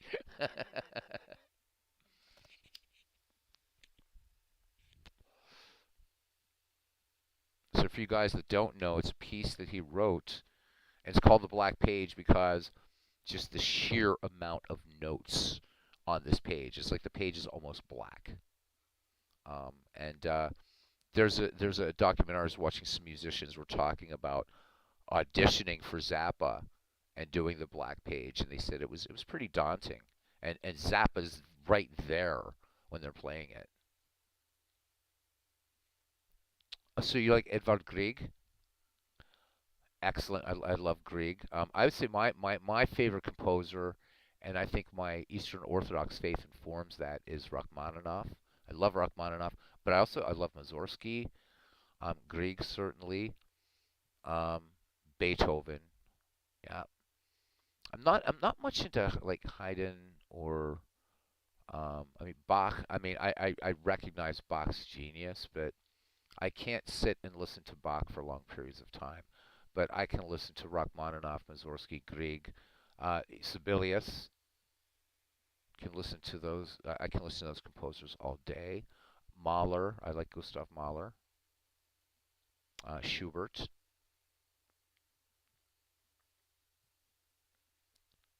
Bela Bartok. Bela Bartok. PQ Ribber knows his music. PQ, are you a musician? I guess I should ask you that. Are you a musician? I mean, you're obviously a music file, but I'm just curious if you're a musician.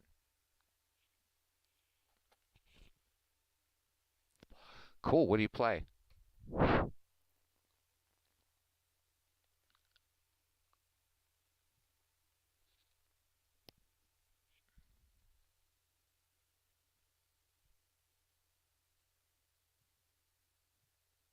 Nice. All right.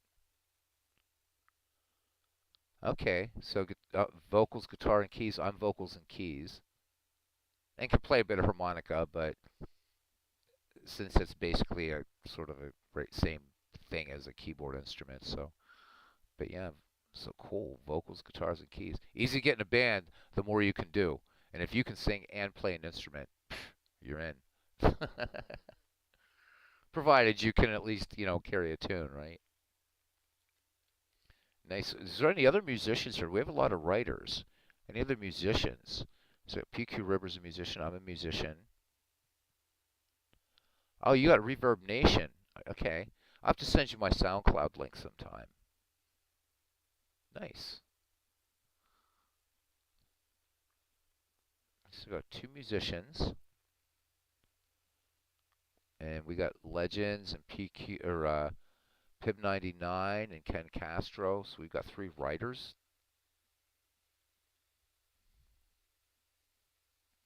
On a few things, that's the easiest. A lot of restless minds in this chat. And I wonder why. I think that's why we're nocturnal too. Have you guys ever known a creative person who isn't nocturnal? I mean, right?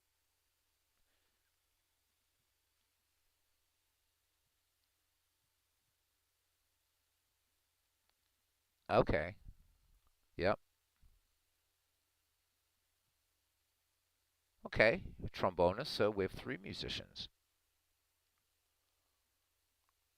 Yeah, long spell of being single. Uh, Jackass Whiskey says Duke Ellington did a rendition. Death. Angst does not know boundaries.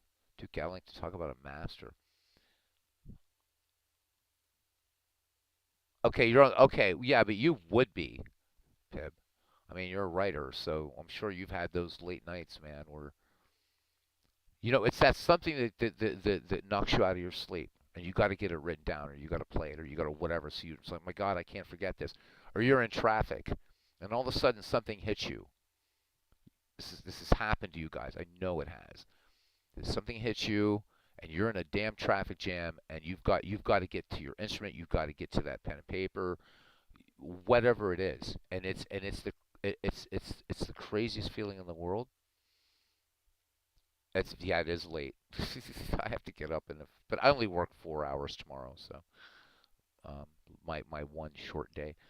But I think the illusion that we creative people do suffer also, or maybe it's just me, is right. So we chase the muse, and we have this thing that we first what we do is never good enough, but we simultaneously hold to this illusion that we're gonna capture the lightning in the bottle, right?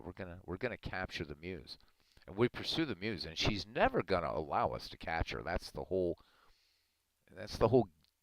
gig. It's the whole game, isn't it? You know. But yep. And because nothing is good enough, we know we haven't captured her, and yet our pursuit continues of her, right? So you have to be nuts. You have to be nuts.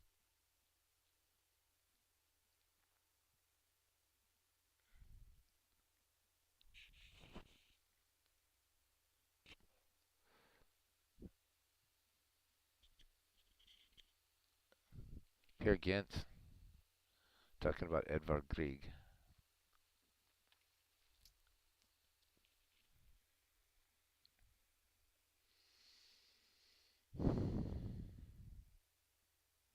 So here we are.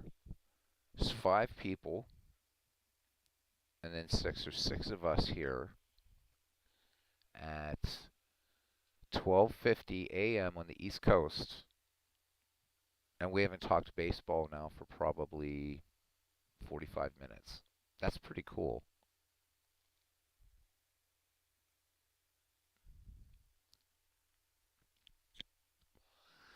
Well, guys, I'm going to close it off. I want to thank you all. We'll be convening again, and I certainly hope the Jackass Whiskey and Pinto Beans, definitely the coolest Nick in here, will come back and hang out with us. It will be, yeah, definitely. I will, PQ. Gotta knock it out tomorrow and then get back here and do the stuff I want to do. So my thank yous to World's Worst Gamer, to PQ River, to Jackass Whiskey and Pinto Beans, to my paisan Pib 99. Buona notte, paisan. Sleep well. Going back up the list here. Cousin Ken Castro, of course. Legends Sports Universe. Todd B. MV, tuning in from Wales, ready to take on the world in our World Series. And I know we had some. Steve Tate was in here earlier. Sports Time Machine in here earlier. Unfortunately, because of the length of tonight's stream, I can't catch everybody that was in here. So for those of you that I missed, um, mea culpa. But we'll catch you on the flip side. So guys, you know, write something, play something, think, breathe, sleep, whatever it is you do it well, and we'll see you around the batting cage. Good night, everybody. Take care, guys.